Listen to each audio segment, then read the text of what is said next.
sampaikan tadi beberapa survei. Oke, next slide. Survei dari majalah Forbes mengatakan bahwa 70% karyawan di Amerika ketika di research, apa sih hal yang paling berpengaruh dalam karir Anda? 70% mengatakan bahwa soft skill adalah poin yang paling membantu mereka sukses dalam karir mereka, bukannya hard skill. Sayangnya adalah soft skill ini tidak atau jarang diajarkan di bangku pendidikan sekolah. Apa sih soft skill itu? Integritas, kemudian tanggung jawab, kemudian kecerdasan emosional, termasuk kemampuan komunikasi. Dan itu membantu mereka. Research yang berikutnya, Employment Research Institute di Amerika mengatakan bahwa 82% kesuksesan seorang dalam dunia pekerjaan dipengaruhi oleh soft skill sekali lagi, dan bukan hard skill-nya. Kemudian yang berikut, Departemen Pendidikan Amerika ini sejak beberapa tahun yang lalu mengatakan bahwa jika Anda ingin sukses bersaing di abad ke-21 ini, maka teman-teman Bapak Ibu harus miliki 4C. Sekali lagi, Anda harus miliki 4C. 4C inilah komponen dasar yang membantu Anda sukses di abad ke-21 ini, atau Anda siap bersaing. Kabar baiknya adalah di tengah COVID yang menghantui Anda dan membuat Anda terkurung di rumah, ini kesempatan Anda dan saya untuk mengembangkan 4C tersebut sehingga Anda bisa siap bersaing apabila kondisi kembali normal. Apa sih 4C itu? C yang pertama adalah creative thinking. Jadi Departemen Pendidikan Amerika menyarankan sekolah-sekolah di Amerika melatih kecerdasan untuk berpikir kreatif. C yang pertama. C yang kedua adalah communication skill. Jadi keterampilan berkomunikasi menjadi hal yang paling penting menurut Departemen Pendidikan Amerika untuk dikembangkan agar Anda bisa bersaing. C yang ketiga adalah kolaborasi. Nah, hari ini kita menunjukkan bahwa berkolaborasi itu satu keniscayaan yang harus Anda miliki. Kalau teman-teman Anda ikut program dari Kita Donasi ini, maka akan ketemu begitu banyak pembicara yang berkolaborasi untuk membantu orang lain. Dan ini sudah diramalkan sebelum COVID ini terjadi, bahwa kolaborasi itu menjadi hal yang penting. Anda kalau nonton, Bapak Ibu, movie atau superhero saat ini, kita nggak pernah lagi melihat solo hero. Kita melihat adalah tim hero. Jadi kolaborasi ini menjadikan Anda dan saya jauh lebih membesar. Kemudian C yang keempat, selain kreatif, komunikasi, teman-teman dan saya harus butuh namanya adalah critical thinking. Critical thinking inilah yang membantu Anda untuk solve this problem. Jadi ada problem yang besar saat ini, di mana semua bisnis itu stuck, Anda dan saya harus bisa memecahkan masalah itu. Kalau teman-teman Anda follow Instagram saya, kemarin saya mengatakan bahwa andai kata Tuhan menutup semua pintu, maka Dia akan membiarkan jendela terbuka. Artinya adalah ada banyak peluang-peluang yang Anda bisa masuk dalam kondisi yang sulit saat ini, namun itu membutuhkan critical thinking untuk memecahkan masalah Anda. Saya punya beberapa bisnis laundry coin kerjasama dengan Master Tung Desa Maringin, dan terjadi penurunan omset beberapa persen, ada yang 20, ada yang 30, bahkan ada yang 50% dari omset itu. Namun karena saya memiliki critical thinking, maka saya melihat ada celah di sana, di mana bisnis ini tetap kita bisa kembangkan di tengah kesulitan. Dan nanti minggu depan saya akan buka satu cabang yang baru di tengah kesulitan. Nah, kenapa? Karena saya punya critical thinking. Nah, kemudian kita mencari variance produk yang bisa cross-selling di bisnis laundry tadi, sehingga tetap bisa survive. Jadi critical thinking itulah yang menyebabkan Anda bisa solve the problem. 4C, sekali lagi. Kreatif, komunikasi, kolaborasi, critical thinking. Next slide, yuk. Seperti statement saya di opener tadi, bahwa Warren Buffett mengatakan, Anda harus melatih kemampuan komunikasi. Jadi Anda bayangkan, investor terbesar abad ini juga belajar public speaking untuk meningkatkan kemampuan berbicara dia. Buku yang menarik, kalau teman-teman Anda punya kesempatan, Anda baca Lesson for the Top. Ada 500 pemimpin bisnis, pemimpin perusahaan, pemimpin universitas dikumpulkan. Kemudian mereka ditanyai, apa sih hal yang paling penting bagi Anda? Sehingga bisa membawa Anda pada puncak karir Anda. Kemudian jawaban-jawaban yang sama mereka kumpulkan, dan mereka menemukan ada 10 jawaban yang mirip. Dari 10 jawaban tersebut, poin nomor 3 adalah kemampuan komunikasilah yang membantu mereka bisa sukses, bisa berhasil, bisa menduduki puncak-puncak tertinggi dalam karir mereka. Next slide, yuk. Lalu, ini beberapa slide tambahan. research tentang pentingnya komunikasi. Oke, next slide. Oke, lanjut lagi. Oke, lanjut lagi. Nah, lalu bagaimana caranya? Teman-teman, saya yakin Anda sudah mendapatkan banyak informasi dari saya yang menggairahkan Anda untuk belajar tentang public speaking atau belajar tentang komunikasi one to many. Lalu Anda akan bertanya kepada saya, lalu gimana caranya, Pak Ongki?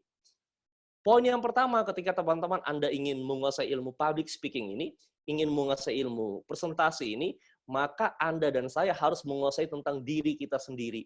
Apa sih yang harus kita kuasai? Ketakutan, kegelisahan, kemudian kekhawatiran, serta demam panggung yang rata-rata akan menghantui mendatangi Bapak Ibu ketika diminta untuk presentasi.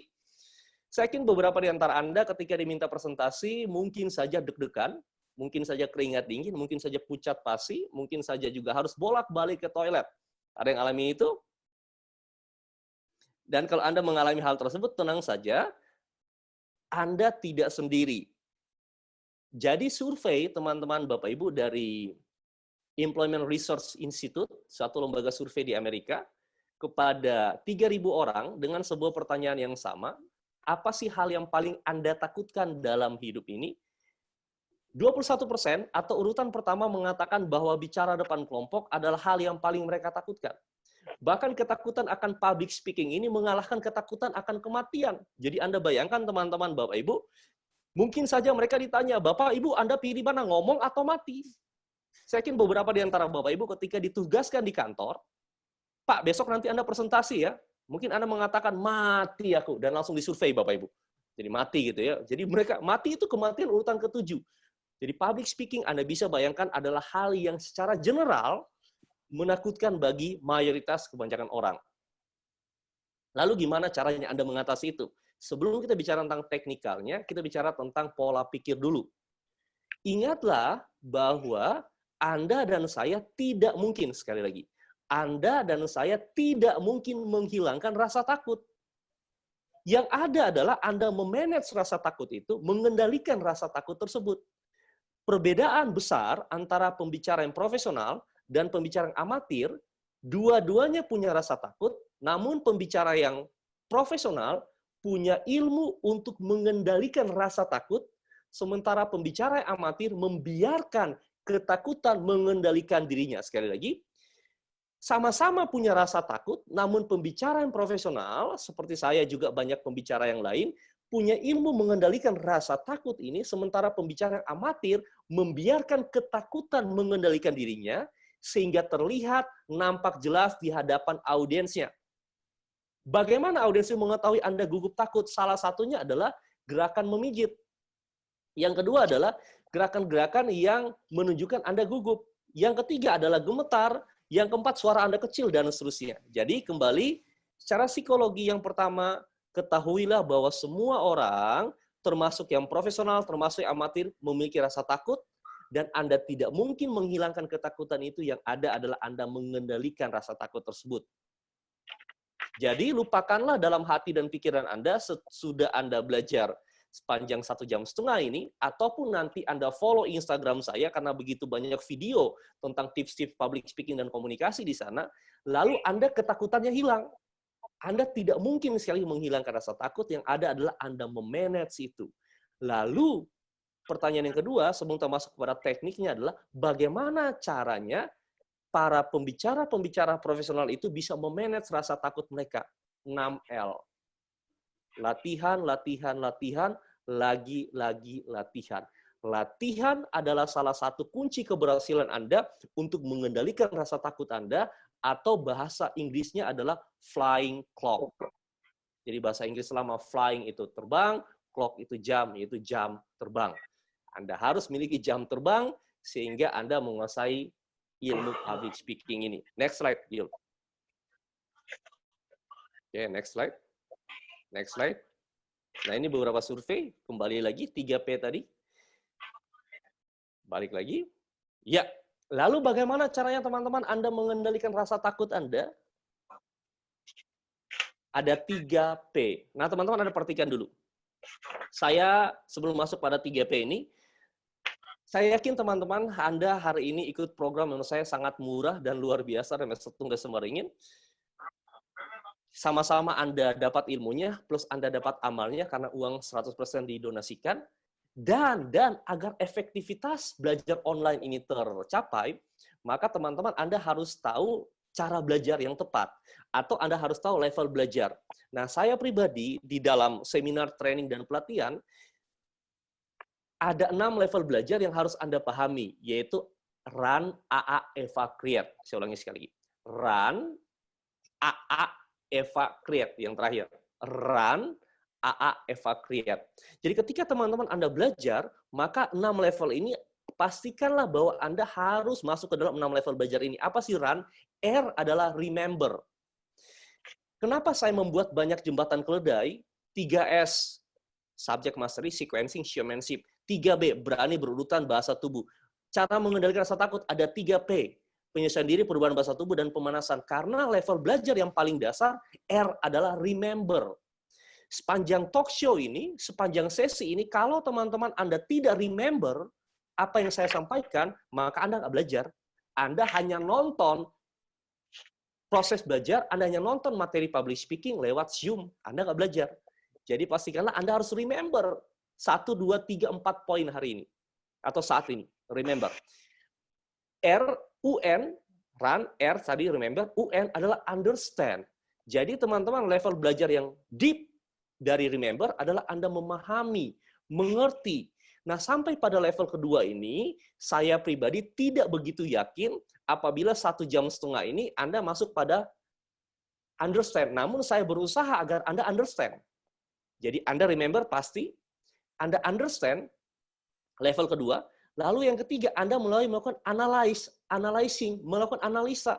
Oh, dari teknik yang Pak Ongki ajarkan, saya bisa terapkan dalam presentasi yang mana nih? Oh, kalau begitu ketika kuliah nanti saya gunakan teknik kutipan saat membuka presentasi. Jadi Anda harus mulai melakukan analisa, Anda mau terapkan di bagian mana dalam aspek hidup Anda, poin yang Anda pelajari. Lalu, run, remember, understand, analyzing. Yang berikut, A-nya ada 2. Applying. Anda segera melakukan aplikasi, menerapkan itu. Lalu, Eva adalah evaluate, atau melakukan evaluasi. Sesudah Anda terapkan, Anda lakukan evaluasi. Dan yang terakhir, level belajar ke-6 adalah Anda create something new. Artinya adalah Anda menemukan teori baru, Anda mengembangkan teori baru dari teori dan hasil praktek Anda yang sudah Anda pelajari sebelumnya. Inilah 6 level belajar yang akan teman-teman dapati dalam proses belajar saya. Dan kalau Anda nantinya ikut seminar online dan seminar offline pun, Anda harus pahami bahwa ada 6 level belajar ini. Kita lanjut. Bagaimana cara mengatasi rasa takut? Yang kembali tadi dulu. Ada 3P untuk membantu Anda mengendalikan rasa takut Anda. Yang pertama adalah penyesuaian diri. Penyesuaian diri artinya adalah Anda datang lebih awal. Kalau teman-teman, Bapak Ibu, Anda presentasinya jam 9 pagi, maka 1 jam maksimal Anda harus datang lebih awal. Contoh, ketika akan talk show dengan teman-teman Bapak Ibu, saya datang lebih awal. Jadi 30 menit sebelum saya presentasi, saya standby. Lalu saya mendapati koneksi internet saya di rumah itu agak jelek. Nah, saya coba dengan handphone yang pertama. Itu pun jelek. Saya coba dengan handphone yang kedua. Dan ini bagus. Lalu, sekarang ada 3 koneksi internet yang tersedia apabila putus. Jadi ketika koneksi internet saya yang ini putus, maka saya sudah punya backup-an koneksi internet yang kedua. Dan apabila ini pun putus, saya punya koneksi internet dari rumah. Jadi ada 3 backup-an yang meminimalkan resiko saya nggak bisa talk show dengan Anda. Jadi itu yang disebut dengan penyesuaian diri, sehingga Anda bisa mengetahui hal-hal yang sekiranya tidak begitu pas, atau hal-hal yang akan mengganggu Anda karena Anda datang lebih awal tadi. Jadi kalau sekali lagi teman-teman Anda presentasi jam 9, jam 8 harus hadir. Yang kedua, motion is created by our motion. Jadi sekali lagi, emosi kita diciptakan oleh bahasa tubuh kita. Emosi apa sih? Emosi takut, gugup, bingung, stres, dan sebagainya diciptakan oleh bahasa tubuh kita. Contoh, kalau teman-teman, Bapak Ibu, Anda perhatikan anak kecil yang lagi menangis, usia 3 atau 4 tahun, misalnya lagi menangis, biasanya oleh orang tua, oleh ayah atau ibunya, anak itu digendong, dipeluk, Kemudian kalau di dalam ruangan, orang tua akan ngomong, nak, lihat cicak. Kalau di luar ruangan, orang tua akan ngomong, nak, lihat burung, lihat pesawat terbang, lihat kupu-kupu, dan seterusnya. Pertanyaan saya adalah, kenapa ketika anak itu menoleh ke atas, mendadak tangisannya berhenti? Mungkin ada yang mengatakan karena pikirannya teralihkan, atau fokusnya teralihkan. Benar. Ada yang mengatakan karena dia bingung, Pak. Oke, benar juga. Selain jawaban yang Anda sampaikan, kenapa ketika menengok ke atas, anak kecil tadi mendadak diam karena secara fisiologi, bahasa tubuh kita tidak didesain sedihnya ke atas. Orang kalau sedih, galau, kemudian ya tadi, dalam suasana hati yang tidak begitu senang, maka bahasa tubuhnya akan ke bawah, nafasnya pendek-pendek, bahasa tubuhnya tertutup. Mengubah bahasa tubuh Anda, atau mengubah fisiologi Anda, akan mengubah psikologi Anda. Jadi apa yang teman-teman lakukan ketika Anda akan presentasi untuk mengendalikan rasa takut, selain Anda hadir lebih awal untuk sesuaikan diri Anda dengan situasi kondisi tempat Anda berbicara, poin yang kedua adalah ubahlah bahasa tubuh Anda, tersenyum, walaupun dipaksakan, tarik nafas yang panjang, buka bahasa tubuh Anda, lompat-lompat jika memungkinkan. Anda lompat-lompat jika memungkinkan. Ya. Kemudian P yang ketiga adalah pemanasan. Panaskanlah organ-organ bicara Anda sebelum teman-teman, Bapak Ibu, Anda berbicara kepada kawan bicara Anda atau audiens Anda. Gimana cara memanaskan organ-organ bicara Anda? Bicaralah dengan panitia yang sudah hadir. Bicara dengan teman Anda, atau bicara dengan siapapun yang datang lebih awal saat itu. Jadi, organ bicara Anda sudah Anda panaskan sebelum Anda presentasi. Itulah 3P yang wajib teman-teman Anda jalankan, wajib Anda lakukan untuk memanage atau mengurangi rasa takut Anda, rasa gugup, rasa gelisah, dan rasa bingung Anda ketika akan memulai sebuah presentasi atau public speaking. Poin yang kedua. Next slide, yuk. Lalu, teman-teman, kita mulai bicara tentang teknik pembukaan yang powerful dalam sebuah public speaking. Dalam sebuah presentasi atau public speaking, 3 menit adalah waktu terpenting bagi Anda dan saya, karena dalam waktu 3 menit orang akan memutuskan suka atau tidak suka dengan Anda. Manusia adalah makhluk yang subjektif. Orang begitu cepatnya memutuskan suka dan tidak suka dengan Anda. Mungkin saja teman-teman Anda pernah mengalami, Anda ketemu dengan seseorang, Anda nggak tahu mengapa, Anda nggak suka dengan orang itu, walaupun Anda baru pertama ketemu.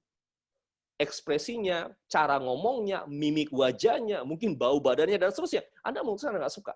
Namun lain sisi, ada orang yang Anda baru ketemu pertama kali, Anda nggak tahu kenapa Anda suka dengan orang ini. Bukan Anda tertarik dengan orang itu, namun Anda suka karena perilakunya, tutur katanya, cara ngomongnya, pilihan katanya, bahasa tubuhnya, wanginya, dan seterusnya. Jadi manusia itu makhluk yang subjektif. Sama, ketika Anda membuat sebuah presentasi, bayangkanlah Anda membuat sebuah presentasi, audiens Anda memutuskan tidak menyukai Anda. Jangankan masuk kepada 6 level belajar, remember, understand, dan seterusnya. Ingat nama Anda pun mereka lupa. Kenapa hal itu terjadi? Karena Anda gagal menarik fokus dan perhatian mereka. 3 menit pertama adalah waktu yang terpenting untuk Anda harus dapat menarik fokus dan perhatian audiens Anda, sekaligus Anda juga harus memanage rasa khawatir, rasa takut, rasa bingung, rasa stres yang Anda hadapi. Kalau teman-teman, Bapak Ibu, Anda sering presentasi, maka Anda setuju dengan saya kalau saya katakan bahwa ketika pertama kali presentasi, waktu terberat itu 3 menit pertama. Ketika 3 menit pertama Anda bisa ngomong, maka Anda akan bisa ngomong kini dan seterusnya. Namun 3 menit pertama ada gugup, bingung, stres, maka Anda kelagapan dan sulit untuk berbicara. Jadi saran saya adalah untuk mensiasati hal tersebut, di 3 menit pertama Anda harus menghafal kalimat pembuka. Sekali lagi, Anda harus menghafal kalimat pembuka atau kata tung desemmeringin, jurus pembuka Anda di 3 menit pertama. Jadi 3 menit pertama adalah Anda harus hafal apa yang harus Anda katakan, apa yang Anda ucapkan, apa yang Anda sampaikan kepada audiens Anda. Namun di lain sisi, apa yang Anda katakan, ucapkan, dan sampaikan harus menarik. Anda harus dapat menggrab fokus dan perhatian audiens Anda. Kalau Anda nggak berhasil menggrab mereka, Anda bisa gojek mereka. Silakan. Jadi Anda harus dapat menarik fokus dan perhatian mereka. Lalu gimana caranya? Agar menarik, Anda hafal, dan menarik perhatian mereka. Yaitu teknik pembukaan Anda haruslah unik dan bukan konvensional. Hindari ketika membuat atau membuka sebuah presentasi, Anda mengatakan, terima kasih Bapak Ibu sekalian atas kesempatan yang diberikan kepada saya. Terima kasih Bu Yuli atas kesempatan sharing. Juga terima kasih Pak Fian. Saya sangat senang sekali diberikan penghargaan untuk bisa berbagi di hadapan teman-teman. Dan apabila sebentar mungkin saja hal-hal yang kurang berkenan, saya pribadi mohon maaf yang sebesar-besarnya. Anda telah gagal menarik fokus dan perhatian audiens Anda apabila Anda membuka presentasi dengan cara yang konvensional. Apa sih cara yang konvensional itu? Cara yang konvensional ada cara yang umum. Ingat bahwa otak manusia, otak audiens Anda dan saya hanya mencari dua hal. Otak kita secara cepat hanya mencari hal yang unik. Satu. Yang kedua adalah hal yang ada hubungan dengan kepentingan mereka. Sesuatu yang tidak unik, orang tidak akan mempedulikannya. Jadi Anda harus buka dengan unik. Pertanyaannya adalah, keunikan seperti apa yang harus teman-teman miliki? Kita masuk pada slide berikutnya. Next slide, Yul. Presentasi ibaratnya sebuah pohon. Jadi kalau Anda perhatikan, ada 3 jenis pohon, satu pohon yang kering. Anda mungkin saja mendengarkan orang membawakan presentasi, namun Anda nggak ingat apa yang dia bicarakan, karena pohonnya kering. Yang kedua, pohonnya lebat. Apa yang disampaikan begitu menarik. Anda terpukau. Anda katakan, wow. Anda katakan, amazing. Namun ketika ditanya, show, apa yang harus Anda lakukan? Anda bingung. Kenapa? Karena presentasinya tidak berdampak. Orang hanya senang mendengarkan dia berbicara, tapi orang sulit melakukan apa yang dia katakan. Nah, Anda mungkin boleh mendapat gambaran tipe-tipe orang ini. Lalu yang ketiga, presentasi yang berdampak.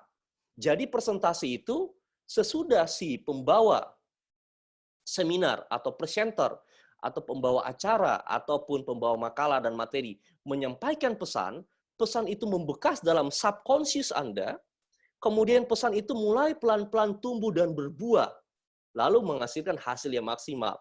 Nah, saya yakin teman-teman, Anda menginginkan menjadi pembicara jenis ketiga. Tidak saja Anda bicara karena harus berbicara, Anda ditunjuk oleh bos, pimpinan, atau ditunjuk oleh siapapun yang mau ngomong, ya apa boleh buat, saya harus ngomong, ya saya ngomong. Atau yang kedua, Anda tidak saja pintar merangkai kata, namun yang ketiga, Anda juga pandai menyisipkan pesan-pesan, sehingga membekas dalam subconscious, mereka ingat, dan mereka lakukan, sehingga berdampak dalam hidup mereka. Lanjut, yuk. Oke, lanjut. Oke, next slide. Terus, next slide. Oke, balik lagi sebelumnya. Balik lagi. Sebelumnya dulu, Yun. Satu lagi. Nah, inilah structure dari sebuah presentasi. Next slide. Satu lagi sesudah ini ya, stop di sini. Tadi balik lagi, Yun. Ya, stop di sini. Nah, teman-teman perhatikan, ketika kita membedah anatomi dalam sebuah presentasi, maka kita akan dapati 3 bagian paling besar, yaitu akar, kita bicara tentang batang, kita bicara tentang daun, lalu kita bicara tentang buah. Akar adalah introduction dari pembukaan. Nah, tadi beberapa di antara Bapak Ibu yang sudah beli buku saya, terima kasih, buku Public Speaking Mastery. Anda akan dapati di sana bahwa presentasi itu disusun. Sebelum saya lanjut di sini, teman-teman Anda bayangkan bahwa presentasi itu ibarat seperti sebuah puzzle. Membutuhkan kecerdasan, ketelitian, dan pengetahuan bahwa keping ini ada di bagian mana dalam puzzle tersebut, sehingga tepat Anda masukkan, tepat Anda letakkan, lalu akan membentuk sebuah gambar yang cantik dan menarik. Jadi bagian pertama dalam presentasi adalah introduction. Anda ingat saja, abaikan dulu yang ada di sini, Anda perhatikan saya dulu. Ada 3 bagian besar dalam sebuah presentasi. Ya, Anda ulangi sama-sama, walaupun saya nggak dengar suara Anda, ya kita ulangi sama-sama. Ada 3 bagian besar dalam suatu presentasi. Yuk, 3, 2, 1. Oke, terima kasih. Yaitu Ibu Budi Cantik. Come on, 3, 2, 1. Oke, saya belum dengar saya. Ya, 3, 2, 1. Oke, saya belum dengar saya. Come on, 3, 2, 1. Ibu Budi Cantik. Terima kasih. Ibu adalah introduction, bagian akarnya. Ibu, introduction. Budi adalah body, yaitu batang dan ranting. Jadi pohon ada akar, ada batangnya. Cantik adalah conclusion atau bagian daunnya, yaitu bagian review atau bagian closingnya. Jadi 3 bagian, ibu, budi, cantik, introduction, body, conclusion. Lalu introduction, kalimat pembuka, kalimat pembuka terdiri atas 3 bagian, yaitu orang taat aturan. Yuk kita ulang sama-sama. 3, 2, 1. Ya, saya belum dengar saya. 3, 2, 1. Orang taat aturan. Oke, good. Orang adalah owner, kalimat pembuka. Taat adalah topik, aturan adalah agenda. Jadi, bagian pertama dalam sebuah presentasi, Anda harus mulai mengerti introduction, body, dan conclusion. Pahami juga bahwa introduction dibagi 3, yaitu opener, topik, dan agenda. Kemudian body atau structure presentasi Anda dibagi 2, yaitu poin utama dan poin tambahan. Penutupan Anda dibagi 3, dibagi 2, yaitu review poin utama Anda dan pilih closing statement Anda. Lalu ada buah yang disebut dengan logo. Sebentar saya akan jelaskan satu persatu. Ini konsep dasarnya dulu. Jadi sekali lagi, presentasi ada apa Yul? Nah, ini Yuli sama Fian nih. Presentasi dibagi 3 apa Yul? Ya. Kalau Yuli lulus, kita lanjut. Kalau Yuli belum lulus, saya sekian dan terima kasih. Yuk, presentasi bagi 3 apa saja Yul? Ibu budi cantik. Ibu adalah? Ayo Yuli. Iya, ibu apa ibu? Ibu adalah? Introduction. Good. Budi adalah budi? Body. Bagus. Cantik? Conclusion, review, atau closing. Iya, cantik adalah conclusion. Thank you. Ya. Ya, introduction, body, conclusion. Nah, ini kerangka berpikir dulu. Ini kerangkanya. Jadi sekali lagi, presentasi itu sangat mudah kalau Anda tahu caranya. Nah, untuk membuat simplifikasi ini, saya butuh waktu 10 tahun, butuh waktu 2 tahun, 3 tahun melakukan research. Jadi saya lola keliling dunia, research, sampai saya belajar dari trainer presiden-presiden di Amerika, Ronald Reagan, Bill Clinton, belajar dari satu orang yang sama namanya Ian Ewing. Nah, saya belajar dari beliau, ternyata strukturnya juga tidak begitu sempurna. Kemudian saya cari lagi sampai akhirnya saya membuat struktur yang seperti ini. Jadi, teman-teman, ini mudah. Introduction Anda paham dulu. Presentasi mudah. 1, introduction. Lalu Anda tahu dulu introduction dibagi 3. Opener, topik, agenda. Lalu Anda tahu body dibagi 2. Poin utama, poin tambahan, Anda tahu conclusion dibagi 2, review, dan pilih closing statement Anda. Jelas sampai sini? Yul, jelas belum Yul? Tadi introduction, opener, topik, sama apa Pak? Aduh. Sama agenda. Orang taat aturan Yul. Orang taat aturan. Opener, topik, dan ya. Bagus. Nah, Yul ini menarik. Langsung nanya. Bagus. Ya, jadi langsung tanya. Nggak ngerti langsung tanya. Bagus. Oke, kita lanjut. Yul? Lanjut, Pak. Lanjut. Next slide. Nah, lalu gimana caranya Anda memilih opener Anda? Opener ada 9 cara membuka. Jadi saya tulis buku Public Speaking Mastery. Di Public Speaking Mastery itu 10 teknik pembukaan, yaitu Vice President Audi Sekolah S4 memuji faktaku sambil tersenyum. Nah, kalau kita bahas hari ini ya bisa workshop 2 hari nih. Jadi saya bahas 3, yaitu KFC. Anda bisa buka dengan KFC. Buka dengan apa, Yul? KFC. Nah, bagus ya. Iya, bukalah dengan KFC, yaitu kutipan, fakta, dan cerita. Ya, jadi ini 3 pilihan. Jadi ketika teman-teman Anda akan menyusun sebuah presentasi, Anda punya pilihan 1, buka dengan kutipan. Anda bisa pilih buka dengan kutipan. Anda bisa pilih buka dengan fakta yang mengejutkan. Anda bisa pilih dengan buka dengan sebuah cerita. Ya, saya jelaskan detail dulu. Nah, yang disebut dengan kutipan adalah Anda mengutip statement pernyataan seorang tokoh yang dikenal oleh audiens Anda. Sekali lagi.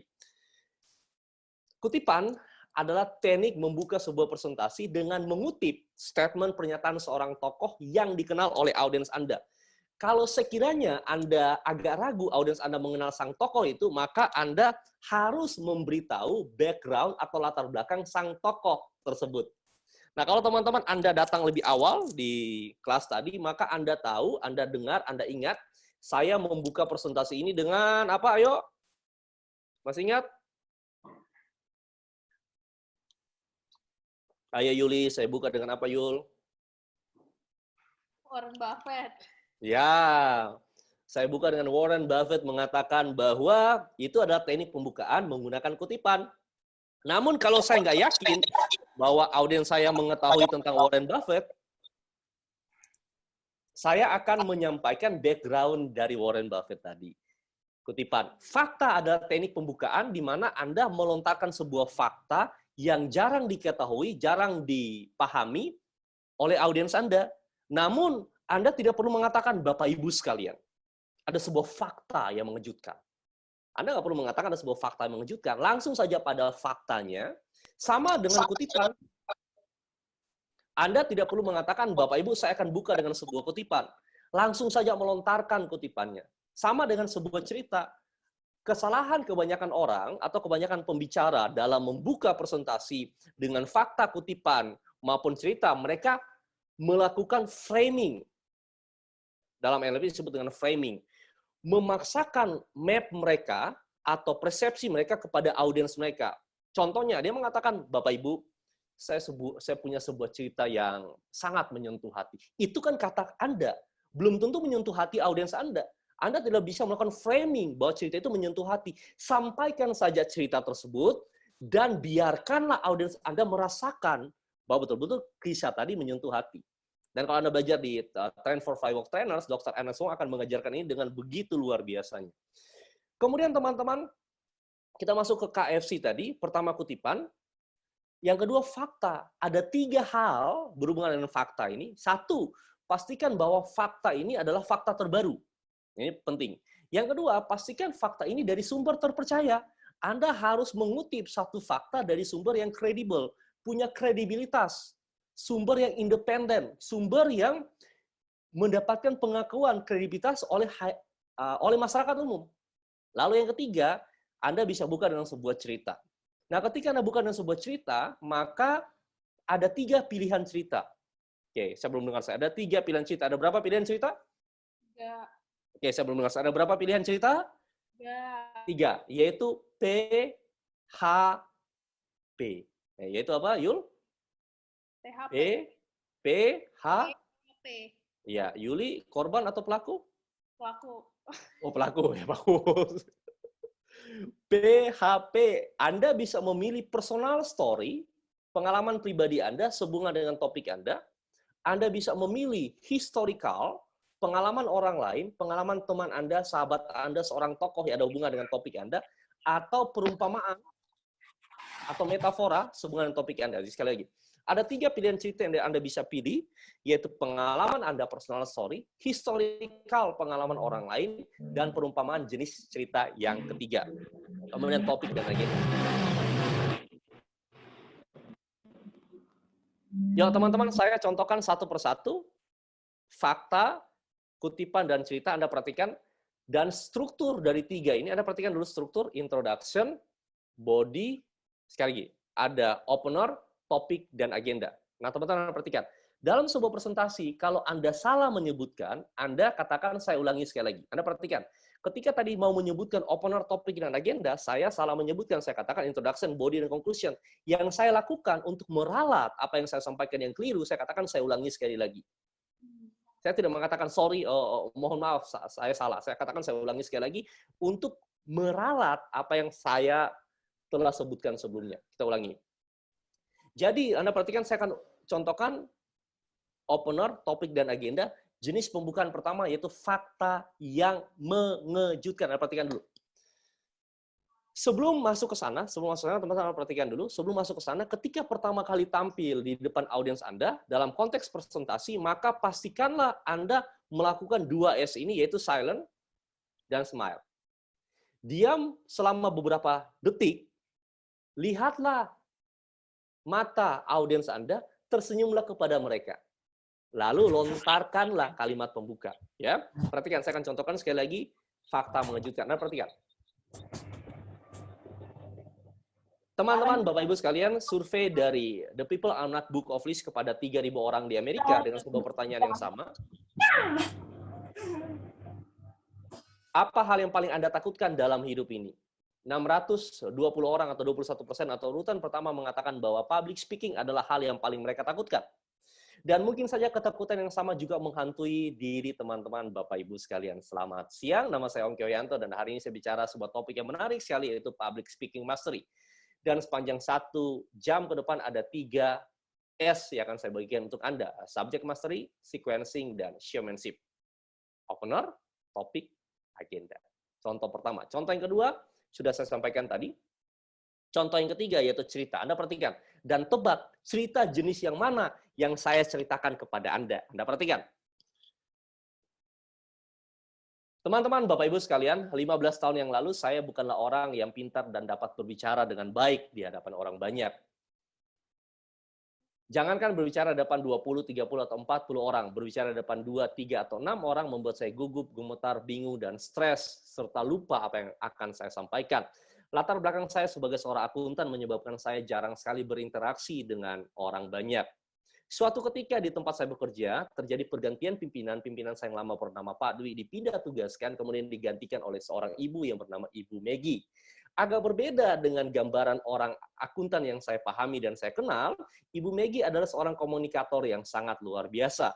Terkadang dalam meeting dan dalam pertemuan dengan head departemen yang lain, beliau dapat menggolkan atau mendilkan rencana dan gagasan serta ide yang dia punyai dan akhirnya disetujui oleh para head departemen yang lain. Saya merasa Ibu Megi adalah sosok yang luar biasa dan saya ingin belajar dari beliau. Suatu ketika, saya datang ke ruangan beliau, saya ketok pintu ruangannya, saya katakan selamat pagi Bu. Di samping pintu ada sebuah kaca yang besar, beliau dapat melihat kehadiran saya, kemudian dari dalam ruangan tersebut terdengar suara masuk Ongki. Saya dorong pintunya, saya katakan selamat pagi Ibu, mohon maaf apabila saya mengganggu Ibu pagi hari ini. Saya ingin bertanya kepada Ibu sesuatu yang tidak ada hubungan erat dengan pekerjaan kita, namun ini cukup mengganggu saya selama beberapa bulan sejak kehadiran Ibu.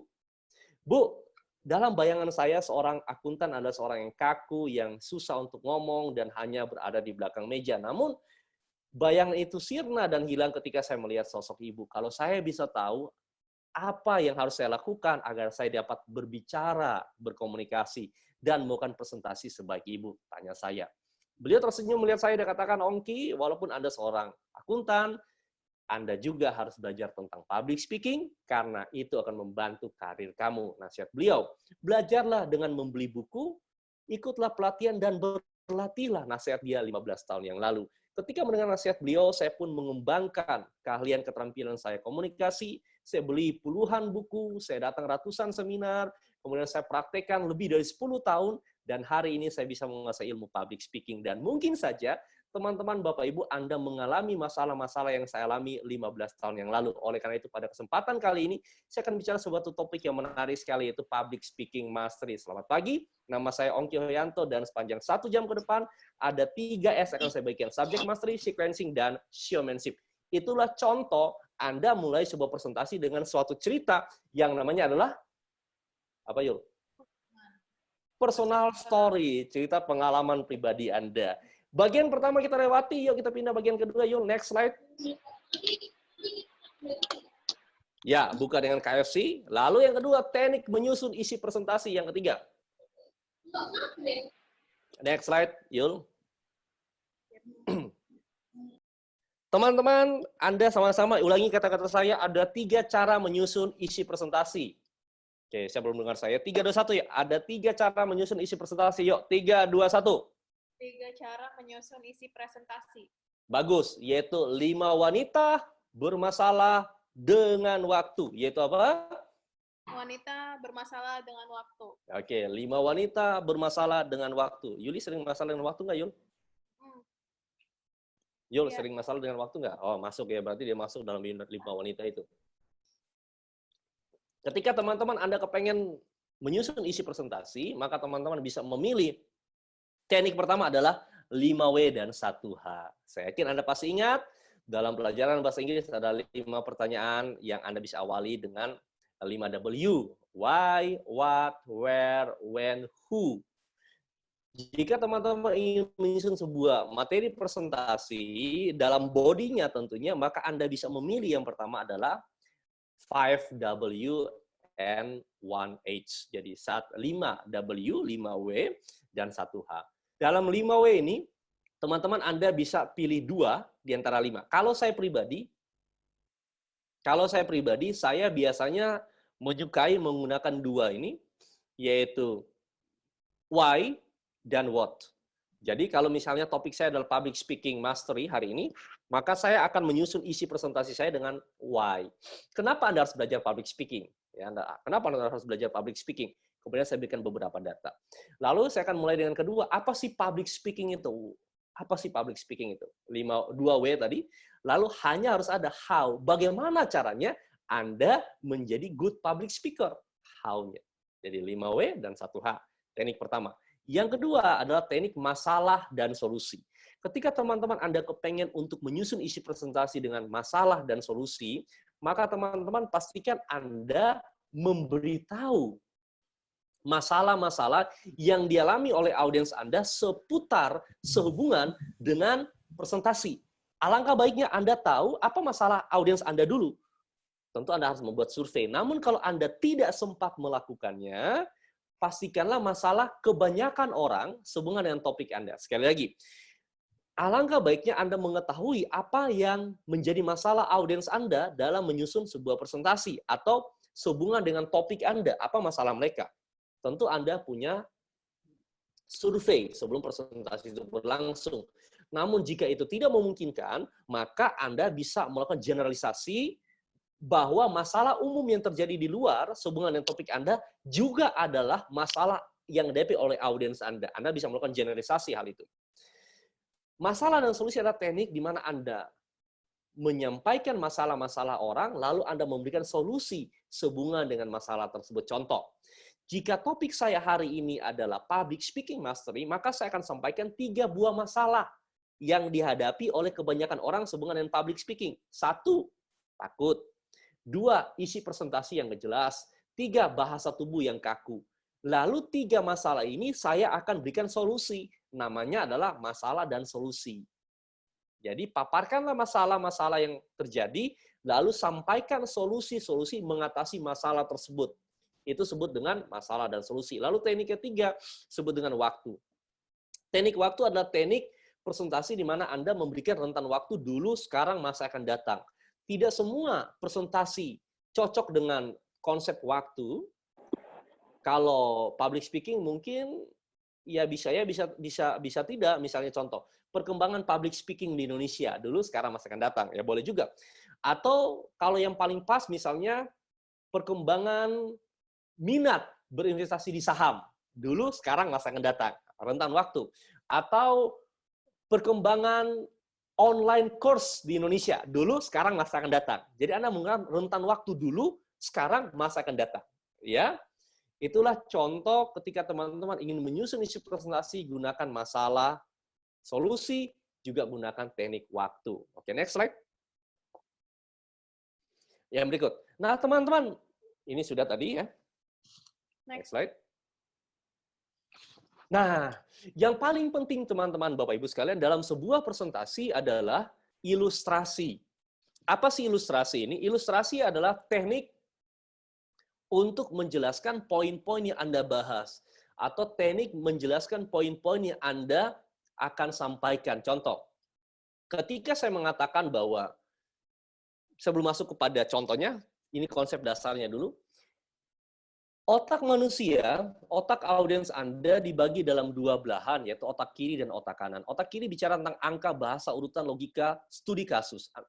Jadi Anda harus mengetahui bahwa orang mendengarkan teman-teman berbicara, ada 2 belahan otak mereka yang harus Anda puaskan, yaitu otak bagian kiri yang bicara tentang logika, bicara tentang angka, bicara tentang data, bicara tentang urutan, bicara tentang studi kasus, bicara tentang statistika, otak bagian kiri, dan otak bagian kanan yang bicara tentang imajinasi, musik, irama, kreativitas. Anda harus memuaskan 2 bagian otak ini. Namun teman-teman, yang paling penting, dua-duanya penting, namun teman-teman yang paling penting sekali lagi adalah otak bagian kanan audiens Anda, karena otak bagian kanan ini berhubungan dengan subconscious mind, berhubungan dengan pikiran bawah sadar, dan pikiran bawah sadar bicara tentang long term memory. Jadi memori jangka panjang akan bicara tentang otak bagian kanan. Gampangnya begini. Anda dan saya pasti lupa pelajaran-pelajaran yang diajarkan di sekolah dulu. Namun Anda ingat pengalaman-pengalaman saat sekolah dulu. Kenapa? Karena pengalaman bicara tentang otak bagian kanan kita. Oke, yang kedua, Anda dengar sebuah seminar, Anda pasti setuju dengan saya, apapun agama kita pasti sepakat bahwa tokoh agama yang Anda suka dengar ceramah, tausiah atau khotbahnya adalah tokoh agama yang pintar bercerita. Kenapa? Karena cerita membuat Anda berimajinasi. Anda membangun kreativitas ketika Anda mendengar sebuah cerita.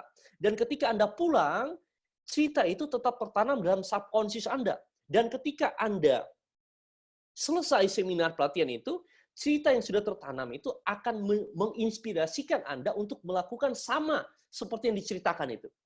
Sehingga teman-teman Anda membaca sebuah autobiografi dari orang sukses, maka Anda akan terinspirasi untuk menjadi seperti dia. Autobiografi itu tidak menyuruh Anda menjadi seperti tokoh itu. Namun Anda terinspirasi, terdorong untuk melakukan dan bertindak seperti yang Anda baca karena cerita itu masuk dalam subconscious, dia tumbuh dan dia berbuah. Itu yang saya katakan bahwa salah satu kelebihan seorang pembicara yang baik adalah pembicara yang punya kemampuan bercerita, pembicara yang dapat membuat simplifikasi dalam pesan dan ide-ide serta presentasi dia dalam bentuk yang lain, tentu dalam bentuk cerita, audiensnya gampang mencerna itu, masuk dalam subconscious, pulang, tumbuh, dan berbuah. Jadi sekali lagi, pahamilah bahwa audiens Anda punya otak bagian kiri, Anda harus berikan data, Anda harus berikan angka, studi kasus, statistika, fakta, otak bagian kanan Anda harus berikan cerita. Cerita sekali lagi dibagi 3, apa saja Yul? Cerita 3 ya, come on, 3 bagian cerita, yuk. P, H, P. Personal story, historical, dan yang berikut adalah perumpamaan. Pahamilah 3 ini. Lalu apa sih ilustrasi itu? Ya, next slide. Ada yang bisa bantu? Ingatlah bahwa teman-teman, Bapak Ibu, otak bagian kiri, sekali lagi, ini bicara tentang logos dan pathos. Aristoteles mengatakan bahwa untuk menjadi seorang pembicara yang baik, maka Anda harus kuasai 3 komponen ini, ethos, logos, dan pathos. Ethos bicara tentang kredibilitas. Kredibilitas artinya adalah Anda menguasai apa yang Anda sampaikan, Anda menguasai apa yang Anda bicarakan, Anda menguasai apa yang Anda katakan. Dari mana orang tahu bahwa Anda menguasai apa yang Anda sampaikan, apa yang Anda katakan, apa yang Anda bicarakan? Dari cara penyampaiannya. Ethos tadi ya. Yang kedua, ethos dari penampilan Anda. Yang ketiga, ethos dari pengalaman Anda. Yang keempat, ethos datang dari background Anda. Karena itulah sebelum saya presentasi, saya harus menyampaikan kredibilitas saya kepada Anda sebagai orang yang mendengarkan saya. Beberapa di antara Anda mengenal saya, beberapa belum mengenal saya, namun saya harus memberitahu bahwa saya adalah orang yang kompeten di bidang yang akan saya bicarakan. Saya beritahu tentang background dari klien saya beritahu background company saya beritahu saya penulis buku, saya beritahu buku saya buku bestseller tentang public speaking dan seterusnya untuk membuat saya mendapat respect di mata audiens saya. Anda juga harus melakukan hal itu, ethos namanya. Yang kedua adalah logos data. Anda harus punya data. Tidak pernah ada pembicara yang baik tanpa data. Saya jarang sekali berbicara tanpa data. Ketika saya mengatakan bahwa public speaking itu menjadi hal yang paling penting, menyambung apa yang Pak Fian sampaikan, datanya dari mana? Saya berikan Anda 6 buah data. 1, data dari Employment Research Institute. Itu untuk otak kiri dari audiens saya. Saya berikan data dari majalah Forbes. Saya berikan data dari Warren Buffett. Saya memberikan data dari Departemen Pendidikan Amerika. Data-data tersebut memperkuat statement saya bahwa public speaking itu adalah salah satu soft skill yang sangat penting. Bukan kata saya, namun kata data. Sama ketika teman-teman Anda punya sebuah poin dalam sebuah presentasi, maka poin ini harus Anda berikan logos. Contoh, ketika saya mengatakan tadi, kalau teman-teman Anda ingat, ketika saya mengatakan bahwa orang rata-rata memiliki ketakutan saat berbicara, itu statement saya.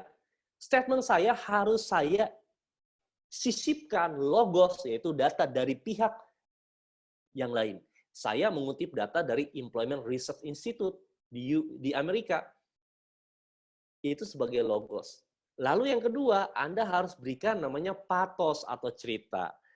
Contoh, ketika saya mengatakan tadi, teman-teman, Bapak Ibu, mengubah bahasa tubuh.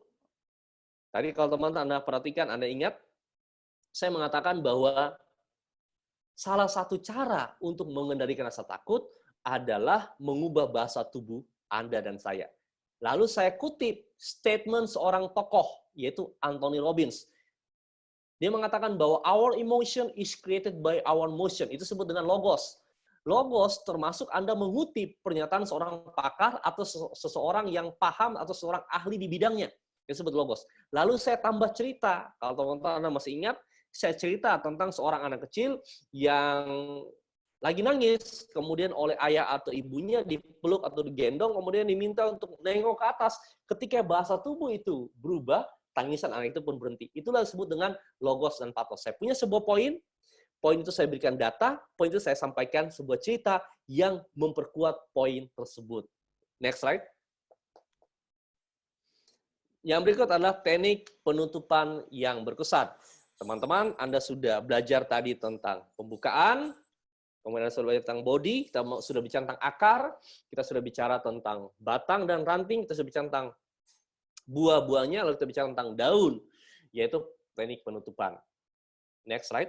Ketika Anda menutup sebuah presentasi, maka ada 3 jenis pembicara. Jenis pertama adalah pembicara yang tidak pernah tahu kapan dia berhenti berbicara.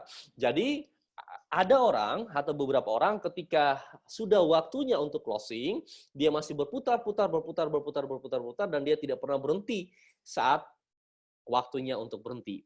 Yang pertama. Yang kedua adalah pembicara yang berhenti mendadak. Jadi ibaratnya seperti seorang pengemudi mobil, ada titik berhenti di sana.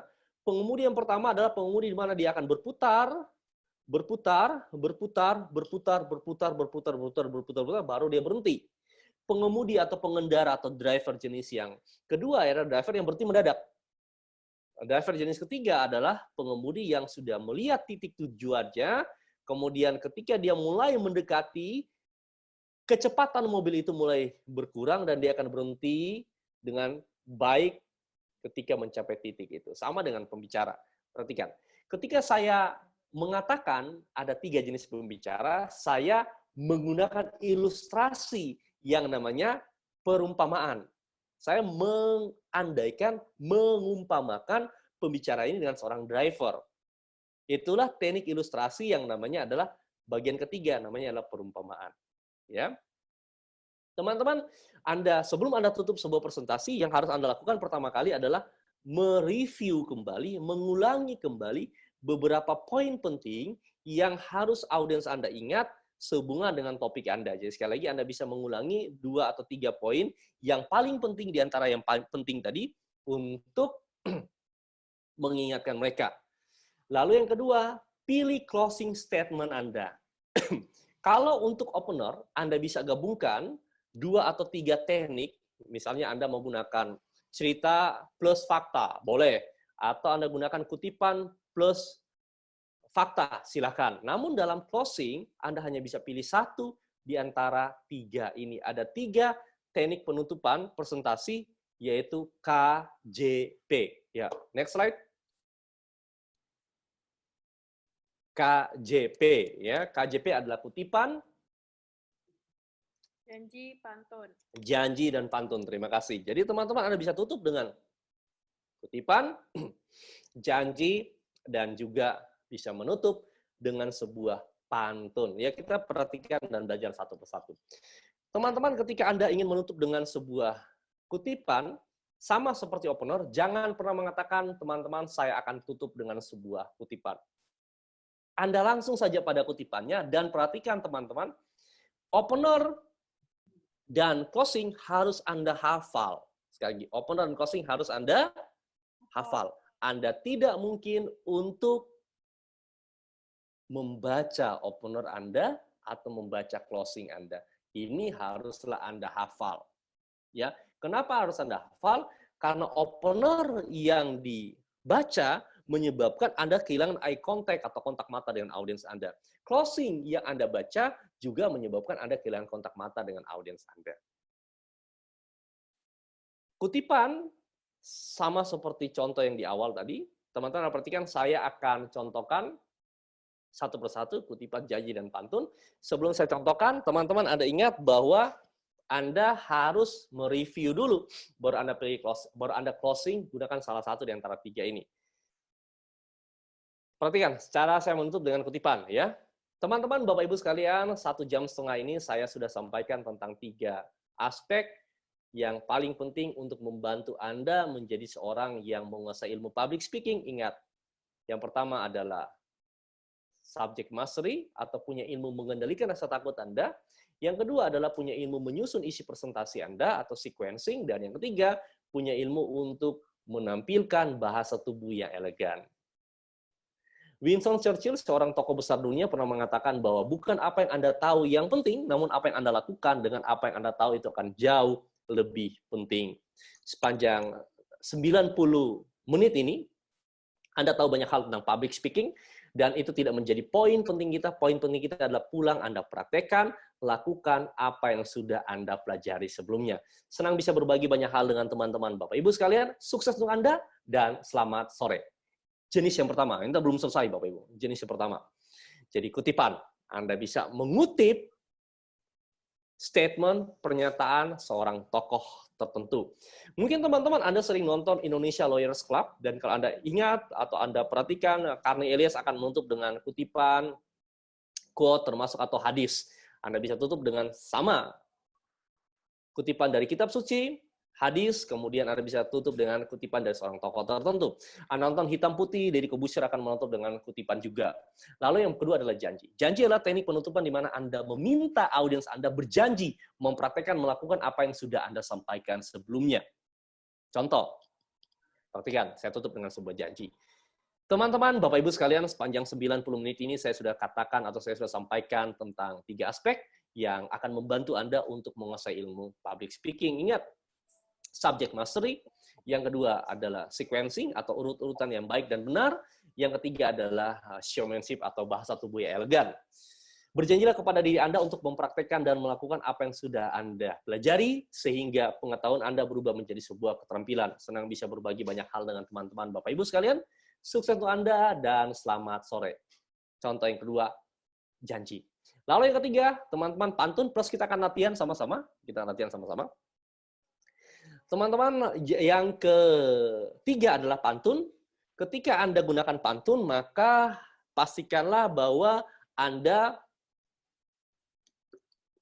membuat pantun itu sendiri dan tidak menggunakan pantun-pantun yang sering Anda dengar. Ya, sekali lagi, Anda tidak menggunakan pantun-pantun yang sering Anda dengar. Misalnya, tiada gading yang tak retak. Ini gading susah nyari, karena kan gajah pada mati semua. Lalu yang kedua, misalnya, kalau ada sumur di ladang, sumurnya nggak ada, semua sekarang dibuat properti. Ya, ladangnya nggak ada lagi. Jadi gunakanlah pantun-pantun yang Anda buat sendiri, bukan yang Anda cari di Google. Lalu pertanyaannya, gimana cara membuat pantun? Nah, saya kepengen tanya dulu nih. Sebelum kita lanjut, yuk Bapak Ibu yang kepengen belajar buat pantun, Anda chat, katakan saya. Ya, kita tunggu 1-2 menit. Yuk. Ketika banyak, langsung kita ngajar bikin pantun. Ya. Yuk teman-teman, sekarang Anda ambil kertas, lalu buat 4 buah garis. Oke, buat ini garis yang pertama. Nah, semoga Anda kelihatan ya. Nanti Yuli bisa bantu. Ini garis yang kedua, ini garis yang ketiga, ini garis yang keempat. Oke. Oke, teman-teman, sekarang Anda buat 4 garis yuk. Come on, Anda bikin 4 garis. Oke, good. Nah, teman-teman Anda bisa lihat sini, ini ada 4 buah garis. Pasti kelihatan ya. Kelihatan 4 buah garis. Kalau sudah kelihatan 4 buah garis, saat ini teman-teman perhatikan, cara membuat pantun kita akan mulai sebentar. Kita akan mulai dari baris yang ketiga. Oke, mulai dari mana, Yul? Baris yang ketiga. Pastikan bahwa Anda mulai dari tengah kanan. Oke, Anda mulai dari tengah mana, Yul? Kanan. Tengah kanan, ya. Nah, saya mulai dari tengah kanan, baris yang ketiga, ya. Tengah kanan. Lalu saya akan tulis topik saya apa nih? Topik saya adalah public speaking. Nah, public speaking. Oke, public speaking. Ya, Yuli, topik kamu apa, Yul? Pajak, Pak. Pajak. Wah, berat juga nih Yuli ya. Oke, tuh. Ayo. Ya. Oke, kalau sudah, sekarang teman-teman, Anda tugasnya nulis topik Anda apa nih? Oh, topik saya tentang leadership. Berarti tulis di sini tengah kanan leadership. Oh, topik saya tentang komunikasi. Tengah kanan komunikasi. Topik saya tentang parenting, tengah kanan parenting. topik saya tentang bisnis, tengah kanan bisnis. Topik yang sering Anda presentasikan. Oh, saya tentang makroekonomi, tulis makroekonomi. Oh, Pak, saya lagi mau tugas minggu depannya tentang apa lagi ya? Marketing. Statistika, boleh, statistika, ya. Auditing, boleh, auditing. Anda tulis di sini. Lalu sekarang kita nyari, perhatikan nih, kan saya topiknya public speaking nih. Berarti kata, saya cari 2 atau 3 kata di belakang. Misalnya contoh, kalau public speaking kan akhirannya ing. Ya kan? Berarti saya, kalau akhirannya lafalnya kurang oke. Akhirannya ing. Kalau Yuli, pajak, berarti jak. Ya. Coba, Yuli, pajak. Berarti akhirannya jak atau akhirannya ak. JAK atau AK, ya. Bisa 2 itu. Kalau saya speaking, saya cari akhiran ing. Oke, akhiran ing. Akhiran ing, ya. Lalu apa yang kita lakukan? Kita googling. Apa teman-teman, Bapak Ibu? Googling kata akhiran ing. Anda perhatikan dulu. Ini kan saya public speaking nih. Maka saya akan googling. Pak, caranya googling gimana? Anda ketik yahoo.com, kemudian ketik Google, ketemu Google, Anda klik masuk langsung ke googling. Itu cara yang paling lama gitu ya. Langsung aja ke Google, kemudian ketik kata public speaking, kata akhiran ing, ya. Kemudian saya akan ketemu Beijing. Beijing. Akhiran ing kan? Lalu saya akan ketemu yang kedua adalah bening. Ning. Kan bening, ya. Kemudian yang keempat, saya akan ketemu penting. Penting, ya. Penting, ya. Yul, kamu udah ketemu belum? Oh ya.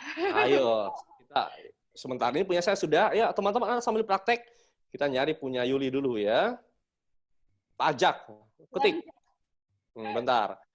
Kata akhiran jak. Oke, biasa kunci 5 kata, akan ketemu. Nah, 5 kata ya. Kata akhiran jak, ajak. Nah, boleh ajak. Yul, ajak Yul.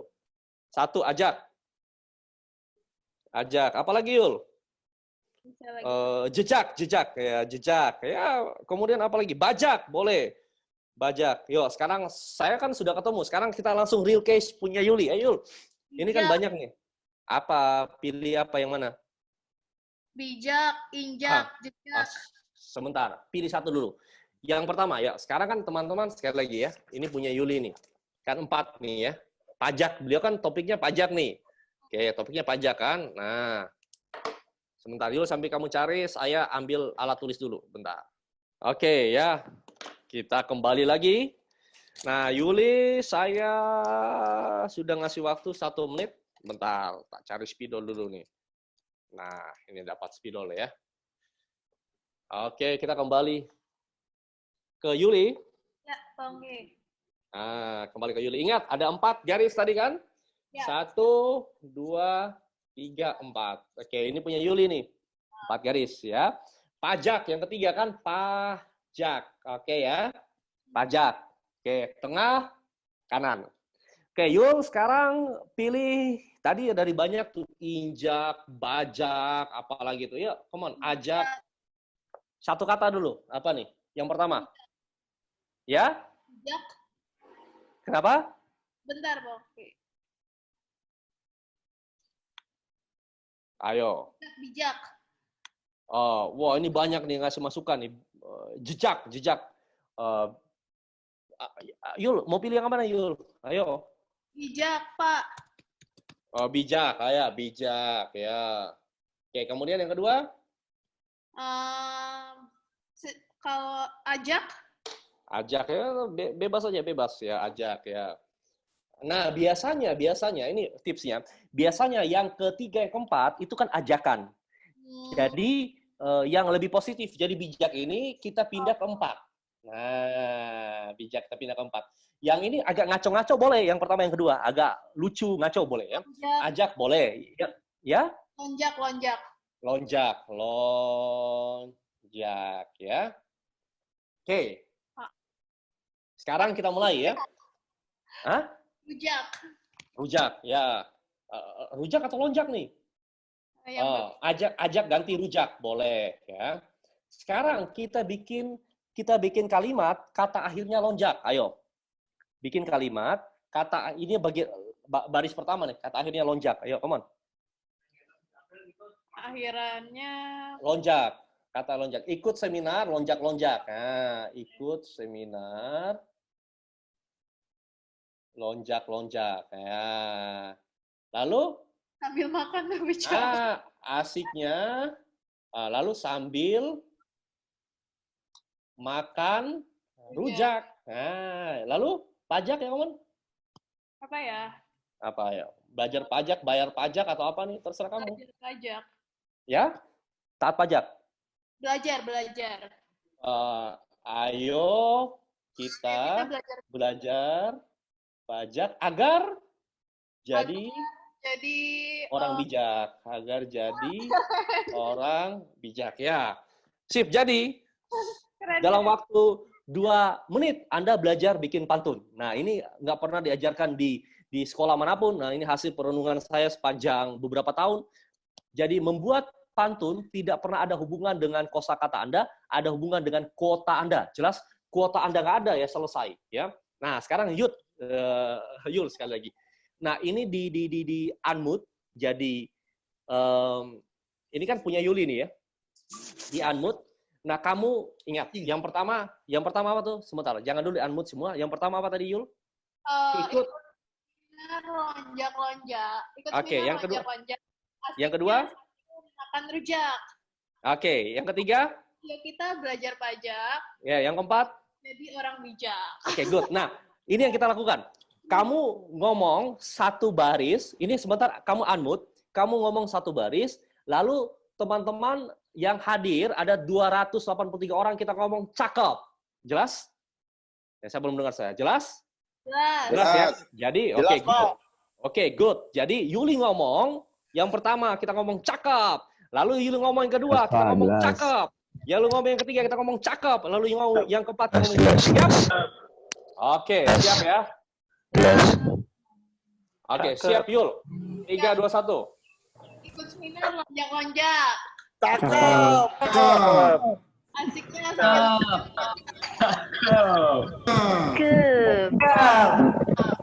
Cakep. Oke, di unmute lagi, Yul. Oke, go. Tepuk tangan dulu dong. Nah, teman-teman, kita belajar bikin pantun mudah, jelas? Jadi Anda pulang di sini langsung jadi pujangga, langsung bisa buat pantun. Oke. Sekarang unmute karena pelajarannya masih lanjut. Ya, pelajarannya masih lanjut. Dan ingat bahwa pantun ini harus Anda hafal. Jadi yang harus Anda hafal adalah 3 kalimat pembuka, body, dan kalimat penutup. Anda bisa buka dengan KFC, susun dengan 5 wanita bermasalah dengan waktu, tutup dengan KJP. Ya. Lalu yang terakhir, teknik bahasa tubuh. Ada 5 komponen dalam bahasa tubuh yang teman-teman, Bapak Ibu, Anda bisa pahami. Next slide, Yul.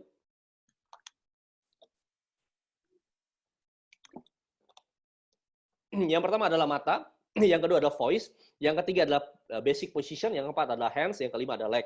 Nah, sayangnya teman-teman, hari ini saya memiliki keterbatasan untuk memperagakan ini secara detail kepada Anda.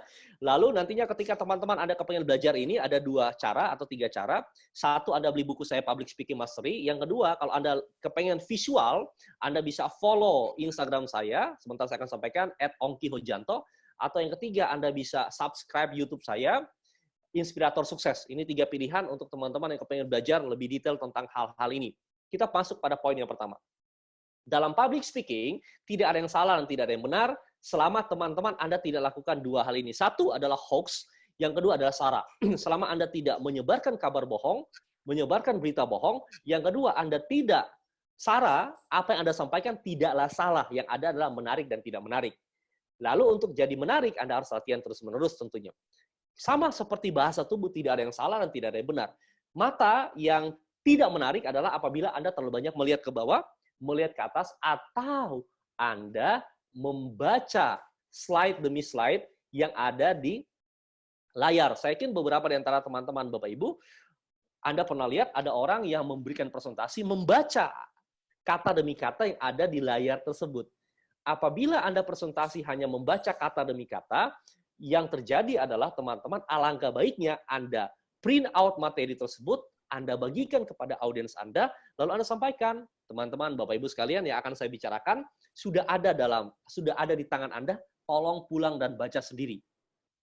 Karena buat apa Anda bacakan bagi mereka? Anda harusnya menjelaskan bagi mereka. Teman-teman perhatikan. Kalau Anda ingat level belajar kita, Run, AA, Eva, Create, ketika Anda remember, yang kedua Anda harus understand. Jadi ketika saya ingin mengajarkan Anda cara membuat pantun, saya bahas teorinya, kemudian kita praktekkan sama-sama dalam waktu 5-6 menit tadi, sehingga Anda akhirnya paham tentang cara membuat pantun. Nah, itulah salah satu metode belajar. Kita kembali ke poin kita. Mata yang tidak menarik yang pertama Anda banyak melihat ke bawah, melihat ke atas, melihat catatan Anda. Lalu mata yang menarik adalah apabila Anda melihat audiens Anda. Apabila audiens Anda tidak begitu banyak, di bawah 40, di bawah 50 orang, maka Anda bisa lihat satu persatu audiens Anda tersebut. Apabila seminar Anda 5.000 orang, Anda lihat satu persatu mata mereka, selesai acaranya. Jadi, perwakilan kanan depan, kanan tengah, kanan belakang, tengah depan, tengah belakang, kiri depan, kiri tengah, kiri belakang, perwakilan dari mereka Anda lihat. Kalau audiensnya banyak. Namun audiensnya hanya di bawah 50 orang, Anda lihat satu persatu mata mereka. Anda bisa lihat jidat mereka, Anda bisa lihat mata, Anda bisa lihat dagu atau bahu mereka. Ya, karena kan ada orang yang khawatir ketika Anda lihatin matanya terus-menerus. Lalu yang kedua adalah voice. Voice ini singkatan dari 5 suku kata. V adalah volume suara. Ketika teman-teman Anda berbicara, pastikanlah bahwa volume suara Anda terdengar hingga seluruh ruangan tersebut. Apabila suara Anda kecil, maka gunakan alat bantu. Ya, Anda gunakan alat bantu, mikrofon. Kalau Anda online seperti ini, Anda gunakan alat bantu kalau suara Anda kecil. Lalu ketika menggunakan mic atau alat bantu, ingat tadi Anda datang lebih awal, ketika Anda cek mic Anda itu, maka jangan hanya sampai di kalimat cek. Tes 1, 2, 3, 1, 2, 3. Anda harus berbicara dengan kalimat yang lebih panjang. Halo, selamat siang, nama saya Ongkyo Yanto, hari ini saya akan membawakan sebuah seminar public speaking. Jangan hanya berhenti di tes 1, 2, 1, 2, cek, 1, 2, 1, 2, 3, 2, 1, 2. Anda harus mengucapkan kalimat yang lebih panjang, agar memastikan bahwa kata-kata yang ada nada yang tinggi, nada yang rendah, dan kata-kata tersebut cukup atau terdengar dengan baik di mic Anda. Lalu pastikanlah bahwa adanya jarak antara sumber bunyi, mulut Anda, dengan alat bantu Anda. Ketika jarak itu Anda dekatkan, Anda jauhkan, lalu pastikan Anda mendapatkan jarak yang ideal yang tidak terlalu mengganggu pendengaran dari audiens Anda tadi. Lalu Anda pertahankan jarak ini dari awal presentasi hingga akhir presentasi, karena begitu banyak pembicara yang ketika akhir presentasi, kalau dia gunakan mic, mic-nya itu mulai turun seiring dengan waktu. Anda pastikan Anda dapatkan jarak itu, lalu pastikan jarak ini Anda jaga dari awal hingga akhir presentasi. Lalu teman-teman, yang berikut, volume sudah. Yang O adalah gap atau kata-kata. Jadi ketika teman-teman bicara, pastikan filler word Anda atau out of filler, pastikan filler word Anda seperti oke, baiklah, baiklah Bapak Ibu, baiklah, oke, harus mulai Anda kurangi. Yang ketiga, ketika teman-teman Anda berbicara, pastikan ada intonasi naik dan juga turun. Pastikan kecepatan bicara Anda, kadang-kadang mau bicara dengan sangat cepat, kadang-kadang Anda pelankan kecepatan berbicara Anda. Lalu C adalah clarity, kejelasan ucapan. Ketika teman-teman Anda mengucapkan beberapa kata yang tidak lazim Anda ucapkan atau jarang Anda ucapkan, latihlah itu sebelum Anda presentasi. Saya dulu agak susah menyebutkan kata roller, agak susah bagi saya. Nah, satu saat saya punya seorang klien yang saya dikontrak untuk presentasi secara rutin, dan dia punya satu produk namanya roller. Jadi saya harus latihan roller itu berulang agar tidak lucu penyebutannya, tidak salah, tidak keliru penyebutannya. Anda harus latihan. Itu berulang-ulang. Namanya clarity, kejelasan ucapan. Lalu yang terakhir, energi. Ketika teman-teman ada presentasi, maka pastikan harus ada energinya. Ketika Anda nggak ada energinya, maka orang akan mulai tidak akan fokus kepada Anda. Jadi, pastikan ketika Anda berbicara, harus ada energinya. Karena antusiasme itu menular. Anda harus menularkan antusias Anda kepada audiens Anda. Caranya Anda harus lebih dulu antusias. Kemudian position adalah basic position. Nah, sayangnya kita kehilangan momen ini di dalam Zoom karena keterbatasan. Jadi yang disebut dengan basic position adalah apabila tangan itu tidak lagi Anda gunakan, tangan itu ada di sini sejajar dengan pusar Anda. Gerakannya seperti ini sejajar dengan pusar Anda. Nah, kalau Anda follow Instagram saya, di sana saya akan jelaskan beberapa teknik yang detail karena kita bisa melihat seluruh badan. Kemudian saya akan contohkan seluruh whole body saya tentang bahasa tubuh. Kita skip tentang position. Kemudian gerakan tangan. Gerakan tangan yang tidak menarik adalah gerakan tangan yang monoton. Anda mengulang satu gerakan tangan yang sama terus-menerus dari awal hingga akhir. Gerakan tangan mengiris, ini juga tidak menarik karena ini monoton. Gerakan tangan memijit, ini juga tidak menarik. Lalu gerakan tangan yang menarik adalah menghitung dengan jari. Jadi ketika Anda punya kalimat, Anda punya poin-poin tersebut, misalnya hari ini saya punya 3 buah poin, maka saya akan tunjukkan 3 ini. Teman-teman, ada 3S, saya akan tunjukkan 3 ini. Ada 5 langkah, ada 5. Saya tunjukkan angka 5 ini.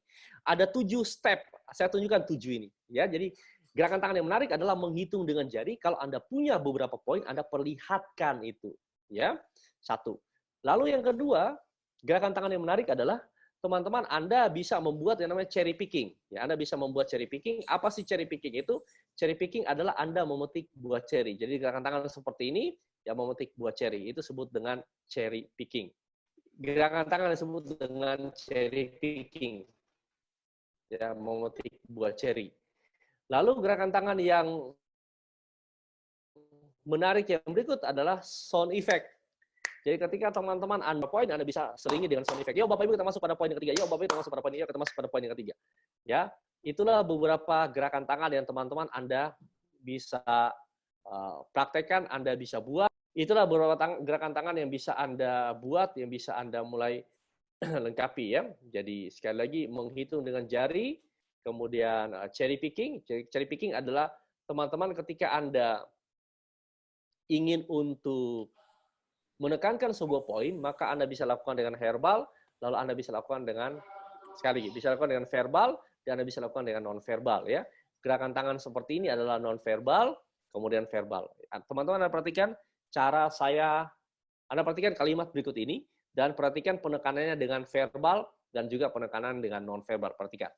Penekanan dapat Anda lakukan dengan 2 cara. Sekali lagi, penekanan dapat Anda lakukan dengan 2 cara. Sekali lagi.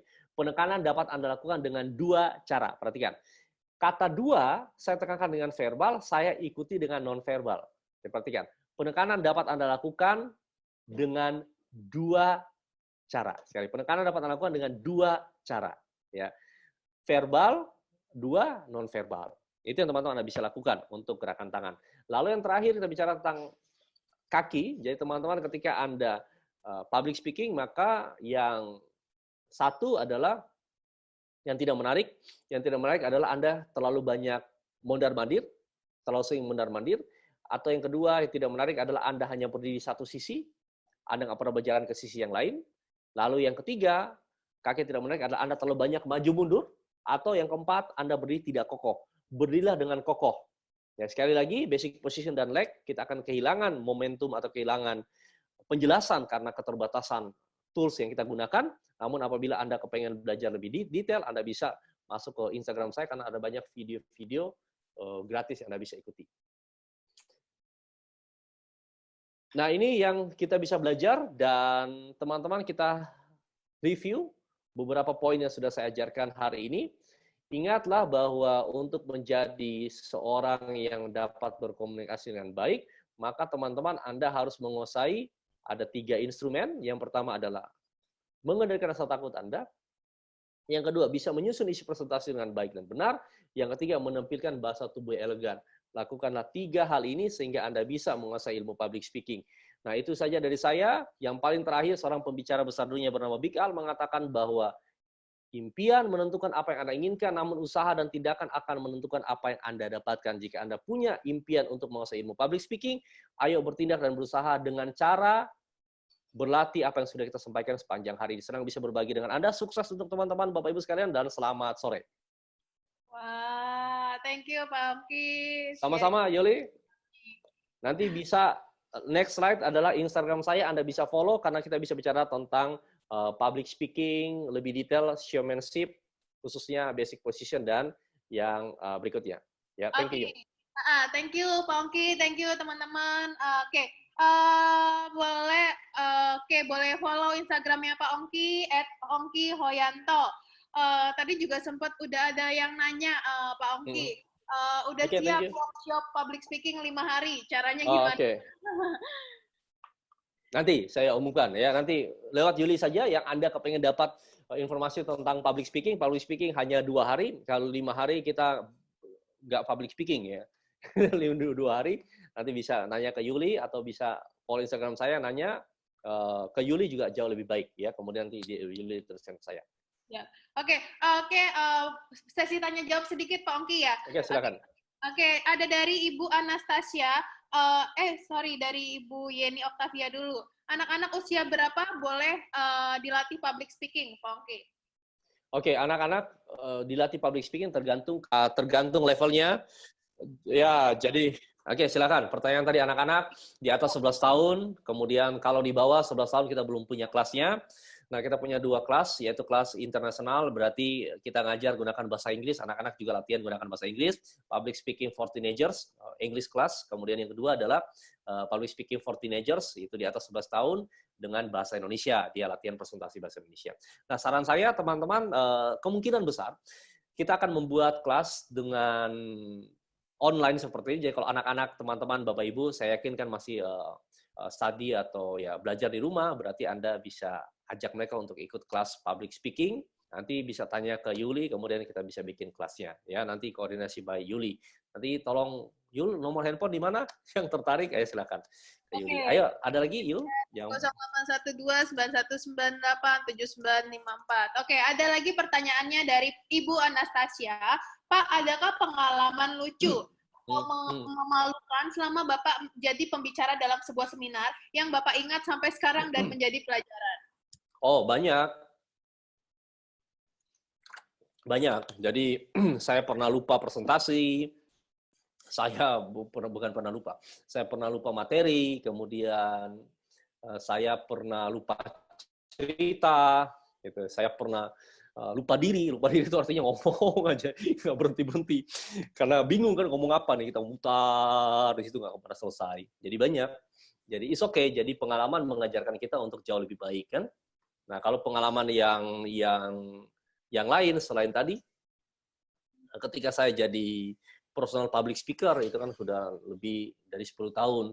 Nah, saya pernah presentasi sementara back pain, saraf kejepit, itu pernah presentasi, saya pernah presentasi sementara diare, kemudian pernah presentasi sementara kena cacar air, gitu. Saya presentasi di bukan presentasi, seminar di Medan, seminarnya 2 hari, saya datang 3 hari kan, 3 hari 2 malam, saya datang lebih awal, kemudian 1 hari, saya dari Jakarta ke Medan itu demamnya tinggi, kemudian saya pikir ya mungkin capek, hari pertama seminar, saya datang kan 1 hari sebelumnya, besok pagi ketika mau datang seminar, nah saya lihat ada bintik-bintik nih, nah dalam hati mungkin ini bisa cacar air nih, atau mungkin digigit serangga, saya berpikir positif tapi digigit serangga lah.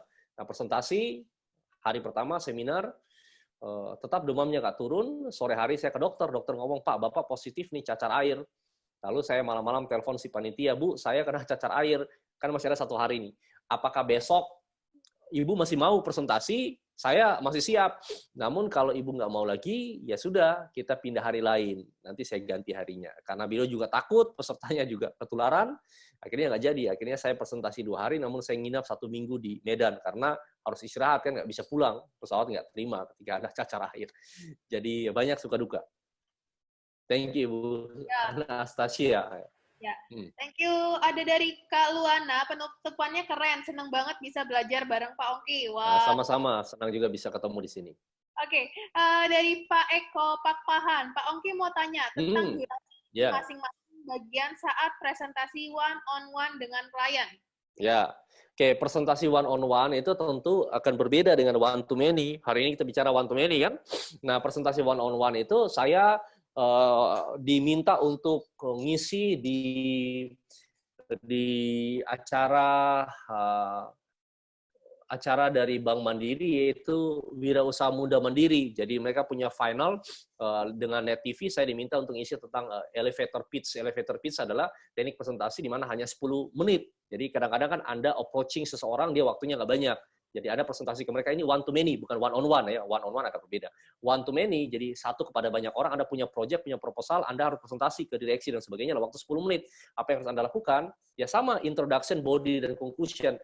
Ingatlah bahwa konsep dasarnya 10% waktu Anda harus Anda habiskan di introduction, 80% di body, 10% terakhir di conclusion. Kalau waktu presentasi teman-teman Bapak Ibu hanya 10 menit, berarti maksimal 1 menit introduction, kemudian 8 menit yang namanya body, dan 1 menit terakhir namanya conclusion. Kalau presentasi Anda 30 menit, waktunya berarti 3 menit maksimal 10% kan? 3 menit maksimal di introduction, kemudian body-nya 3 menit, sisanya berarti 24 menit di body. Ya. Nah, itu one to many. Sekarang one on one. Nah, one on one itu kita bicara tentang teknik pendekatan atau yang menjual dengan one on one tentu akan sedikit berbeda. Jadi gampangnya beginilah. Kalau one on one, dalam komunikasi one on one maka 3M. Nah, ini saya sudah membuat simplifikasi. Kenapa simplifikasi? Karena saya lagi menyusun bukunya. Namanya Communication Mastery. Dalam presentasi one on one, maka Anda pahami 3M. Presentasi itu cuma 3M. Yaitu mengerti orang lain, M yang pertama. M yang kedua adalah mengirimkan pesan. M yang ketiga adalah menerima umpan balik. Jadi ketika teman-teman ada presentasi satu ke satu, misalnya saya presentasi dengan Yuli, one on one, bukan one to many, maka konsepnya agak sedikit berbeda. Yang satu adalah Anda mengerti orang lain. Apa yang harus Anda mengerti? Kalau ada banyak cara. Satu, Anda mengerti tentang namanya adalah representational system dalam NLP. Orang memasukkan informasi ke dalam diri dia, kemudian diproses lewat visual, auditory, kinestetik. Anda harus mengerti. Anda harus mengerti. Yang kedua adalah namanya meta program, klik tombol motivasinya di mana. Kemudian Anda harus mengerti tipe dia. Tipe itu kita bisa gunakan DISC, kita bisa gunakan personality plus, kita bisa menggunakan color personality, ada banyak metodenya. Anda harus mengerti kawan bicara Anda, M yang pertama. Yang kedua adalah Anda harus mengirimkan pesan. Agar pesan Anda tersampaikan, itu kan cuma 2 cara. Satu metodologi sebut dengan coaching. Coaching itu bertanya. Jadi gini, mendengar, sekali lagi, mendengar dan menyimak 2 hal berbeda. Anda dengarin saya, Anda belum tentu menyimak apa yang saya sampaikan. Anda presentasi ke klien Anda ngangguk-ngangguk. Dia mendengar, dia hearing, belum tentu dia listening. Jadi bagaimana caranya agar dia listening, menyimak, Anda bisa gunakan 2 metodologi ini. Satu adalah bertanya, sehingga dia munculkan filenya. Satu adalah Anda menggunakan yang namanya pola Milton Model. Jadi dalam NLP ada sebut dengan Milton Model, jadi pola bahasa yang mensugesti. Contohnya gampangnya beginilah.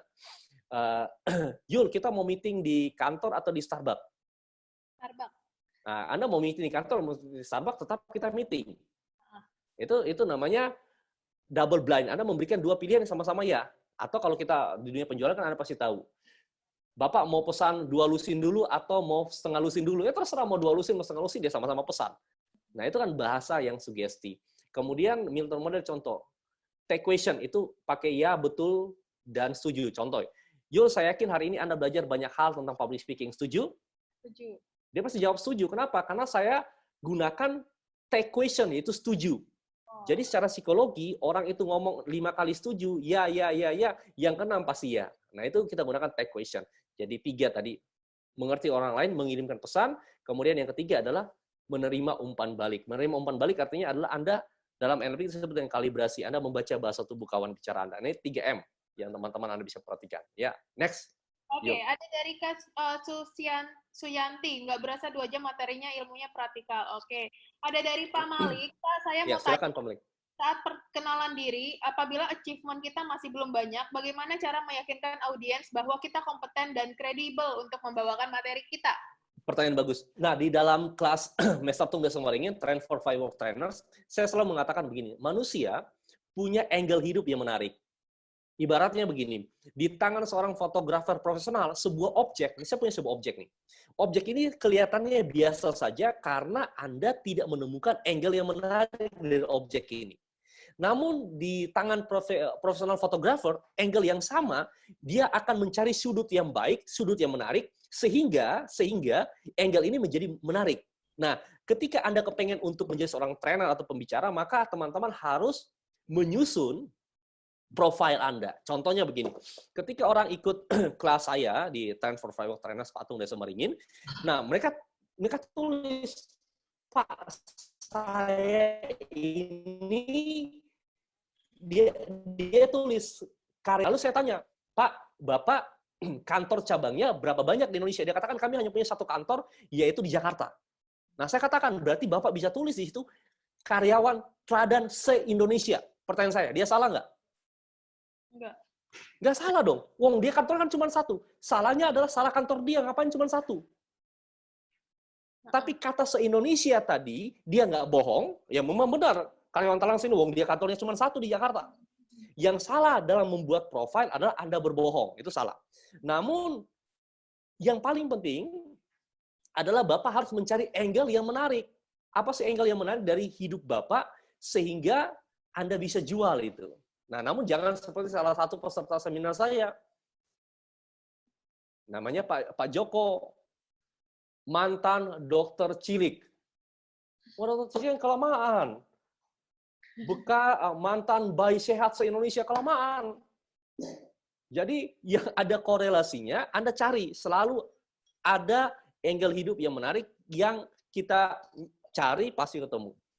Oke, next. Oke, ada dari Kak Aang, bagaimana mengatasi asesmen saat tanya jawab dengan asesor? Asesor biasanya gugup dan kehilangan akal. Jangan kehilangan akal dong, kehilangan akal kan susah. Jadi paling gampangnya begini, konsepnya otak kita butuh waktu 6 detik berpikir. Nah, saya ngasih training tuh teman-teman dari PKB, Partai Kebangkitan Bangsa, dia minta topik yaitu kalau di public speaking kita sebut dengan impromptu, mereka sebut dengan doorstop. Doorstop tuh begini.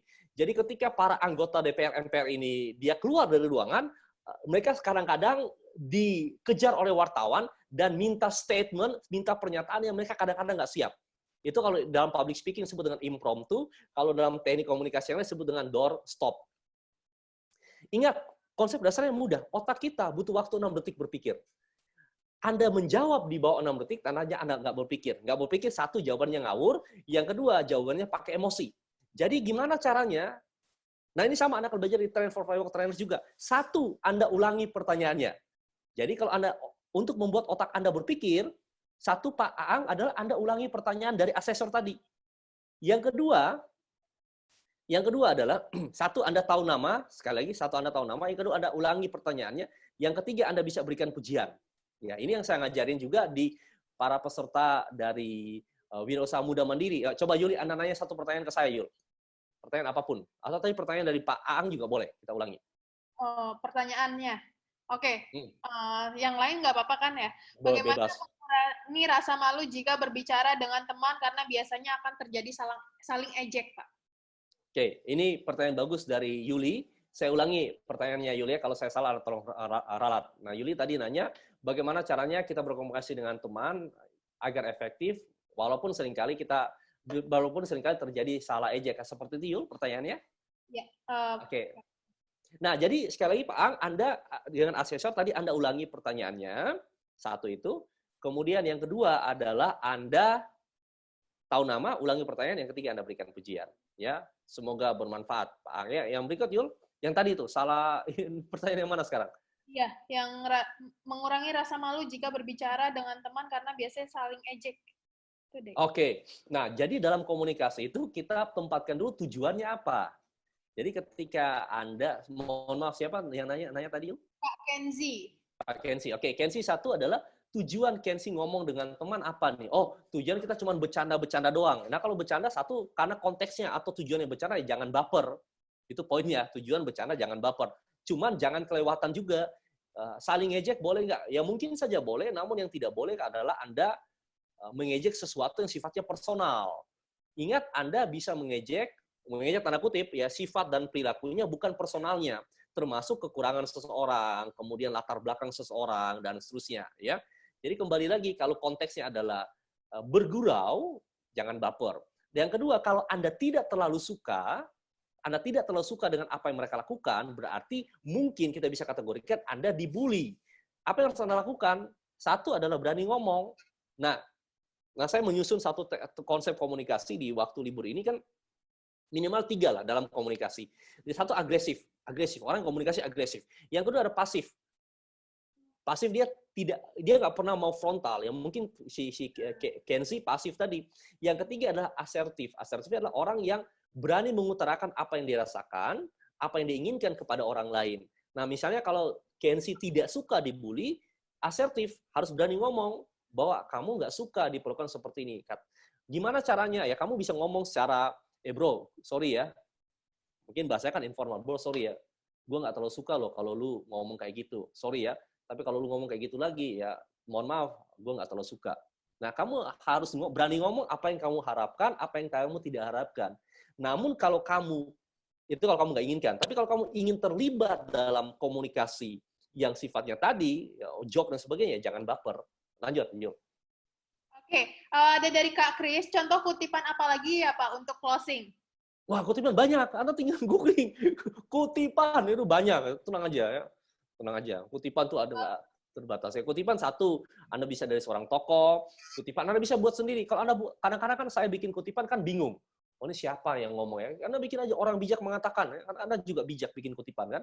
Kemudian dari hadis juga boleh kutipan ayat kitab suci Anda juga boleh. Namun pastikan bahwa kalau Anda kutipan dari kitab suci, Anda harus agama tersebut satu. Yang kedua adalah jangan salah. Itu Anda salah tuh celaka.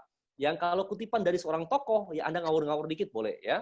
Misalnya contoh, Anda mengatakan, Barack Obama pernah mengatakan, jangan pernah tanya apa yang negara bisa berikan kepadamu, namun tanyalah apa yang engkau bisa berikan kepada negara. Saya yakin Barack Obama nggak akan pernah nelfon Anda katakan, Pak, saya nggak pernah ngomong hal itu. Ya nggak apa-apa, it's okay. Namun yang Anda harus pastikan kalau Anda mengutip tadi hadis, yang kedua kutipan dari kitab suci, harus tepat dan benar. Ya. Kalau Anda nggak ngerti, ya jangan. Lanjut, yuk. Oke, ada dari Kak Alvin Akmal, saat HRD bertanya, ceritakan tentang diri kamu. Kita harus menjawabnya dengan jawaban seperti apa, Pak? Terima kasih. Pertanyaan bagus. Tentu prestasi. Jadi prestasi yang ada dokumentasinya. Contoh, yang paling baik adalah Anda mengatakan ada 5 hal menarik tentang saya. Anda pakai poin, ada 5 hal menarik tentang saya. Pak, ada 5 pengalaman hidup saya yang akan bisa membantu tercapainya atau bisa membantu efektivitas kerja dari perusahaan Bapak. Ada 5. Apakah 5? Ya enggak juga. Namun jangan terlalu banyak. Saran saya 5, kebanyakan 3 aja. Kenapa? Karena Anda bisa lupa loh kalau Anda gugup. Apalagi Anda 21. Ada 21 hal yang menarik tentang saya. Anda sampai poin yang kedua, poin yang lain Anda lupa. Jadi 3 poin aja. Cari yang paling baik di antara paling baik. Ceritakanlah pengalaman hidup Anda yang menarik. Pak, ada 3 hal yang menjadi kompetensi saya sehingga saya bisa meyakinkan diri saya akan bisa membantu perusahaan ini. 1, 2, 3 ya. Saya misalnya contoh, saya SMA adalah ketua OSIS di mana saya memimpin sekitar 250 siswa saat itu, dan di sanalah saya belajar tentang bagaimana untuk dealing, bagaimana untuk motivate, bagaimana untuk mengorganisasi sebuah event. Dan saya yakin di kantor ini, karena kantor atau perusahaan ini bergerak di bidang event organizer, saya yakin pengalaman saya sangat membantu untuk itu, yaitu melakukan koordinasi antar lini sehingga bisa menyelenggarakan event dengan baik, misalnya contoh 1, 2, 3 ya. Jadi 3 poin yang menjadi nilai jual Anda. Ya, next. Oke, ada dari Kak Yustika, Pak Ongki, bagaimana tips mengendalikan emosi bila presentasi yang disampaikan tentang hal sedih bagi kita? Ya, untuk apa dikendalikan? Jadi emosi itu wajar ketika Anda menceritakan hal sedih, Anda menangis. Menjadi kurang ajar ketika Anda menangis, orang ketawa. Itu menjadi kurang ajar. Menjadi is okay, namun menangis pada porsinya. Jadi misalnya Anda sedih, ya Anda berhenti selama beberapa detik untuk menurunkan intensitas emosi Anda. Emosi sedih dalam hal ini kan. Jadi tidak perlu Anda juga tidak perlu Anda menyembunyikan itu, dan tidak perlu Anda terlalu larut sepenuhnya sehingga tidak terkendali, malah Anda teriak-teriak dan seterusnya di presentasi itu. Jadi tidak perlu menyembunyikan itu karena Anda harus mengungkapkan apabila itu sedih. Dan ingat, emosi itu menular kan? Seperti kata saya tadi, antusias itu menular, kesedihan itu juga menular apabila Anda berhasil untuk menularkan itu. Caranya gimana? Ya tadi, dengan ekspresi bahasa tubuh, showmanship, lalu ekspresi Anda juga harus, nah ini disebut dengan theatrical speaker. Jadi ketika Anda tidak perlu mengatakan, Bapak Ibu, saya pernah mengalami kisah sedih saat SMP. Jadi kisah sedih saya adalah, nggak perlu Anda mengatakan itu, namun dengan ekspresi Anda, orang tahu Anda sedih. Bapak Ibu sekalian, di SMP kelas 2, saya suatu saat, jadi ekspresi Anda membuat orang tahu Anda sedih. Ya, Anda nggak perlu mengatakan saya punya kisah sedih dan seterusnya. Jadi satu, tidak perlu larut sepenuhnya. Caranya gimana? Ketika Anda mulai sedih, Anda stop selama beberapa detik untuk menurunkan emosi Anda. Dan yang kedua adalah tidak perlu takut untuk mengekspresikan itu. Lanjut, thank you. Oke. Ada dari Kak Jessica, Pak, saya punya pertanyaan. Setiap kali sebelum dan sesudah saya public speaking, tangan saya selalu dingin sekali, sehingga menimbulkan kesan saya grogi ketika orang menyalami saya. Padahal saya bisa public speaking dengan baik. Apakah ada tips dari Bapak agar tangan saya tidak dingin? Terima kasih. Wah, ini pertanyaan bagus ya. Jadi saya juga punya telapak tangan yang sering keringat. Kelenjar keringatnya berlebihan. Ya, hari ini juga kelenjar keringatnya berlebihan. Jadi, it's okay. Ada hal-hal yang tidak esensi, namun menjadi kita mengkhawatirkan itu. Itu poinnya. Hal-hal yang tidak esensi apa sih? Pak, kalau saya pegang mic, gemetar gimana? Itu hal yang nggak esensi. Yang paling penting dalam sebuah presentasi adalah orang mengerti apa yang Anda sampaikan. Mau keringat dingin, keringat hangat, keringat nggak dingin, nggak hangat, it's okay. Yang paling penting adalah ketika Anda presentasi, orang mengerti atau orang nggak mengerti. Itu poinnya. Kalau Anda keringat dingin, orang salami, terus merasa tangan Anda dingin, ya it's okay. Nah, saya ketemu dengan banyak pembicara, termasuk saya ketemu dengan banyak presenter yang top juga. Jadi ketika saya menyalami tangan mereka, tetap dingin juga. Jadi it's okay. Itu bukan esensi dari sebuah presentasi. Esensinya adalah pesan yang Anda kirimkan, dipahami atau tidak. Keringat dingin, keringat hangat, itu bukan menjadi poin penting. Tidak terlalu memikirkan itu poin saya. Ayo, Yul, lanjut. Oke, ada dari Kak William. Apakah ada buat kelas online untuk subconscious mind or NLP, Pak Ongki? Ada, boleh DM ke Pak Ongki aja ya. Untuk apa? Jadi orang sering nanya ke saya, Pak Ongki, saya kepengen belajar NLP. Saya tanya, untuk apa? Jadi NLP ini adalah satu basic ilmu yang Anda harus tahu. Pertama, Anda belajar NLP untuk apa dulu? Pak, saya hanya sekedar kepengen tahu ya, banyak buku NLP. Oh, saya kepengen life changing. Nah, kalau life changing yang paling bagus tuh Anda ikut seminar Master Tunggal Sembilan Life Revolution. Nah, selesai. Itu pasti life changing ya. Oke, lanjut, Yul. Oke, lanjut. Ada dari Kak Arif. Pak, gimana cara menegur atau mengkritik partner bisnis supaya beliau bisa nyaman dan terima kritikan tersebut? Terima kasih. Nah, ini pertanyaan bagus nih. Dalam mengkritik itu ada teknik sandwich. Kalau Anda lihat sandwich kan, daging jadi tengah, roti-roti. Satu adalah Anda harus mengatakan yang sudah baik. Yul, satu adalah sebelum masuk ke mengatakan yang sudah baik, satu Anda minta izin dulu. Yul, hari ini saya mau ngasih feedback ke kamu tentang penyelenggaraan acara online. Apakah kamu izinkan nggak? Misalnya katakan izinkan. Oke, baru ketika harus minta izin dulu. Jangan ujuk-ujuk Anda datang ngasih kritikan ya. Ingat, tidak ada orang yang suka dengan kritikan. Orang suka dengan masukan. Ingat, orang suka dengan masukan. Kritikan orang nggak suka. Anda ngasih masukan, bukan kritikan. Lalu apa yang harus Anda lakukan? Yang harus Anda lakukan adalah, satu adalah ngasih rotinya dulu. Apa yang sudah baik? Yul, yang sudah baik hari ini dari talk show kita adalah pesertanya antusias. Sampai 2 jam setengah, orang tetap stay. Yang kedua adalah suara Anda jelas. Yang ketiga adalah well organized. Yang sudah baik. Ya, Anda selalu mulai dengan sudah baik. Yang kedua adalah apa yang bisa ditingkatkan, bukan yang jelek, bukan yang buruk, apa yang bisa ditingkatkan. Ada 2 hal atau 3 hal yang bisa ditingkatkan. 1, 2, 3. Yang ketiga, Anda bikin kesimpulan dan Anda katakan, ini bukan salah dia. Gitu. Ini bukan salah dia. Ini adalah kesalahan kita bersama, ini adalah poin yang kita bisa perbaiki bersama. Oke. Dan ingat bahwa yang paling penting bukan personalnya, namun tindakannya. Nah, banyak orang melakukan generalisasi. Saya nggak suka cara kamu memimpin. Nah, ini keliru. Cara kamu memimpin, bagian mana harus spesifik. caranya yang mana harus spesifik. Ya, thank you, Yul. Ada lagi yang lain? Oke, ada dari Pak Tony Ongki Pratama. Oke, selamat ketemu Pak Ongki. Ya. Oke. Bagaimana cara membuat calon peserta kita satu visi dan satu misi? Wah, Dalam ini luar kurung biasa. 1 bulan untuk datang ke seminar kita, untuk belajar dan fokus pada apa yang kita sampaikan dan taat pada aturan-aturan yang Waduh, kita ini lakukan. panjang banget nih ya, kita bikin kelas sendiri nih. Yul, sebentar, ulang lagi.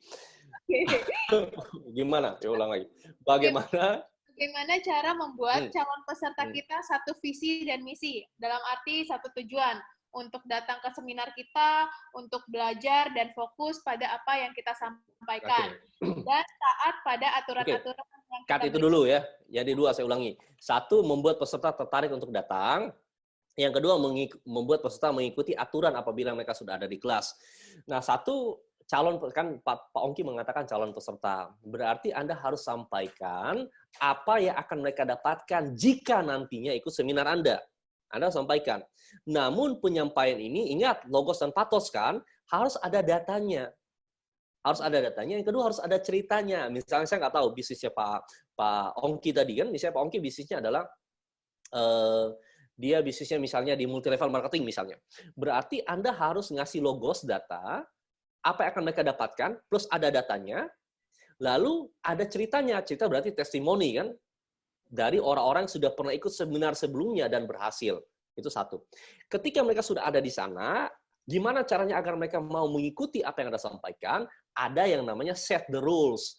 Jadi kegagalan orang dalam seminar, training, dan pelatihan, termasuk dalam kelas, adalah tanpa set the rule. Harusnya ada set the rule. Apa set the rules itu?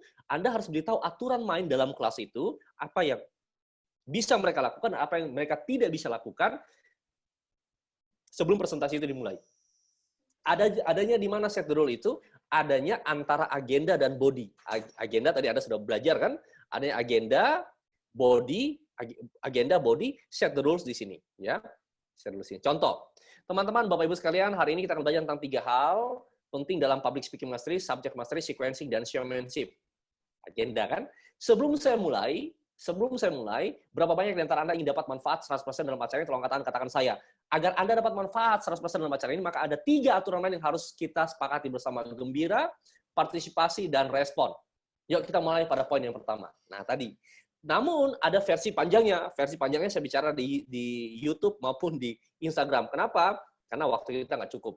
Ya, jadi ingat buat aturan main. Itu poinnya. Oke, thank you Pak Ongki atas jawaban-jawabannya bermanfaat. Thank you waktunya, sudah meluangkan waktunya. Teman-teman, makasih juga sudah yang berdonasi. Thank you. Sama-sama, Yuli. Ya, siap. Ya, makasih Pak Ongki.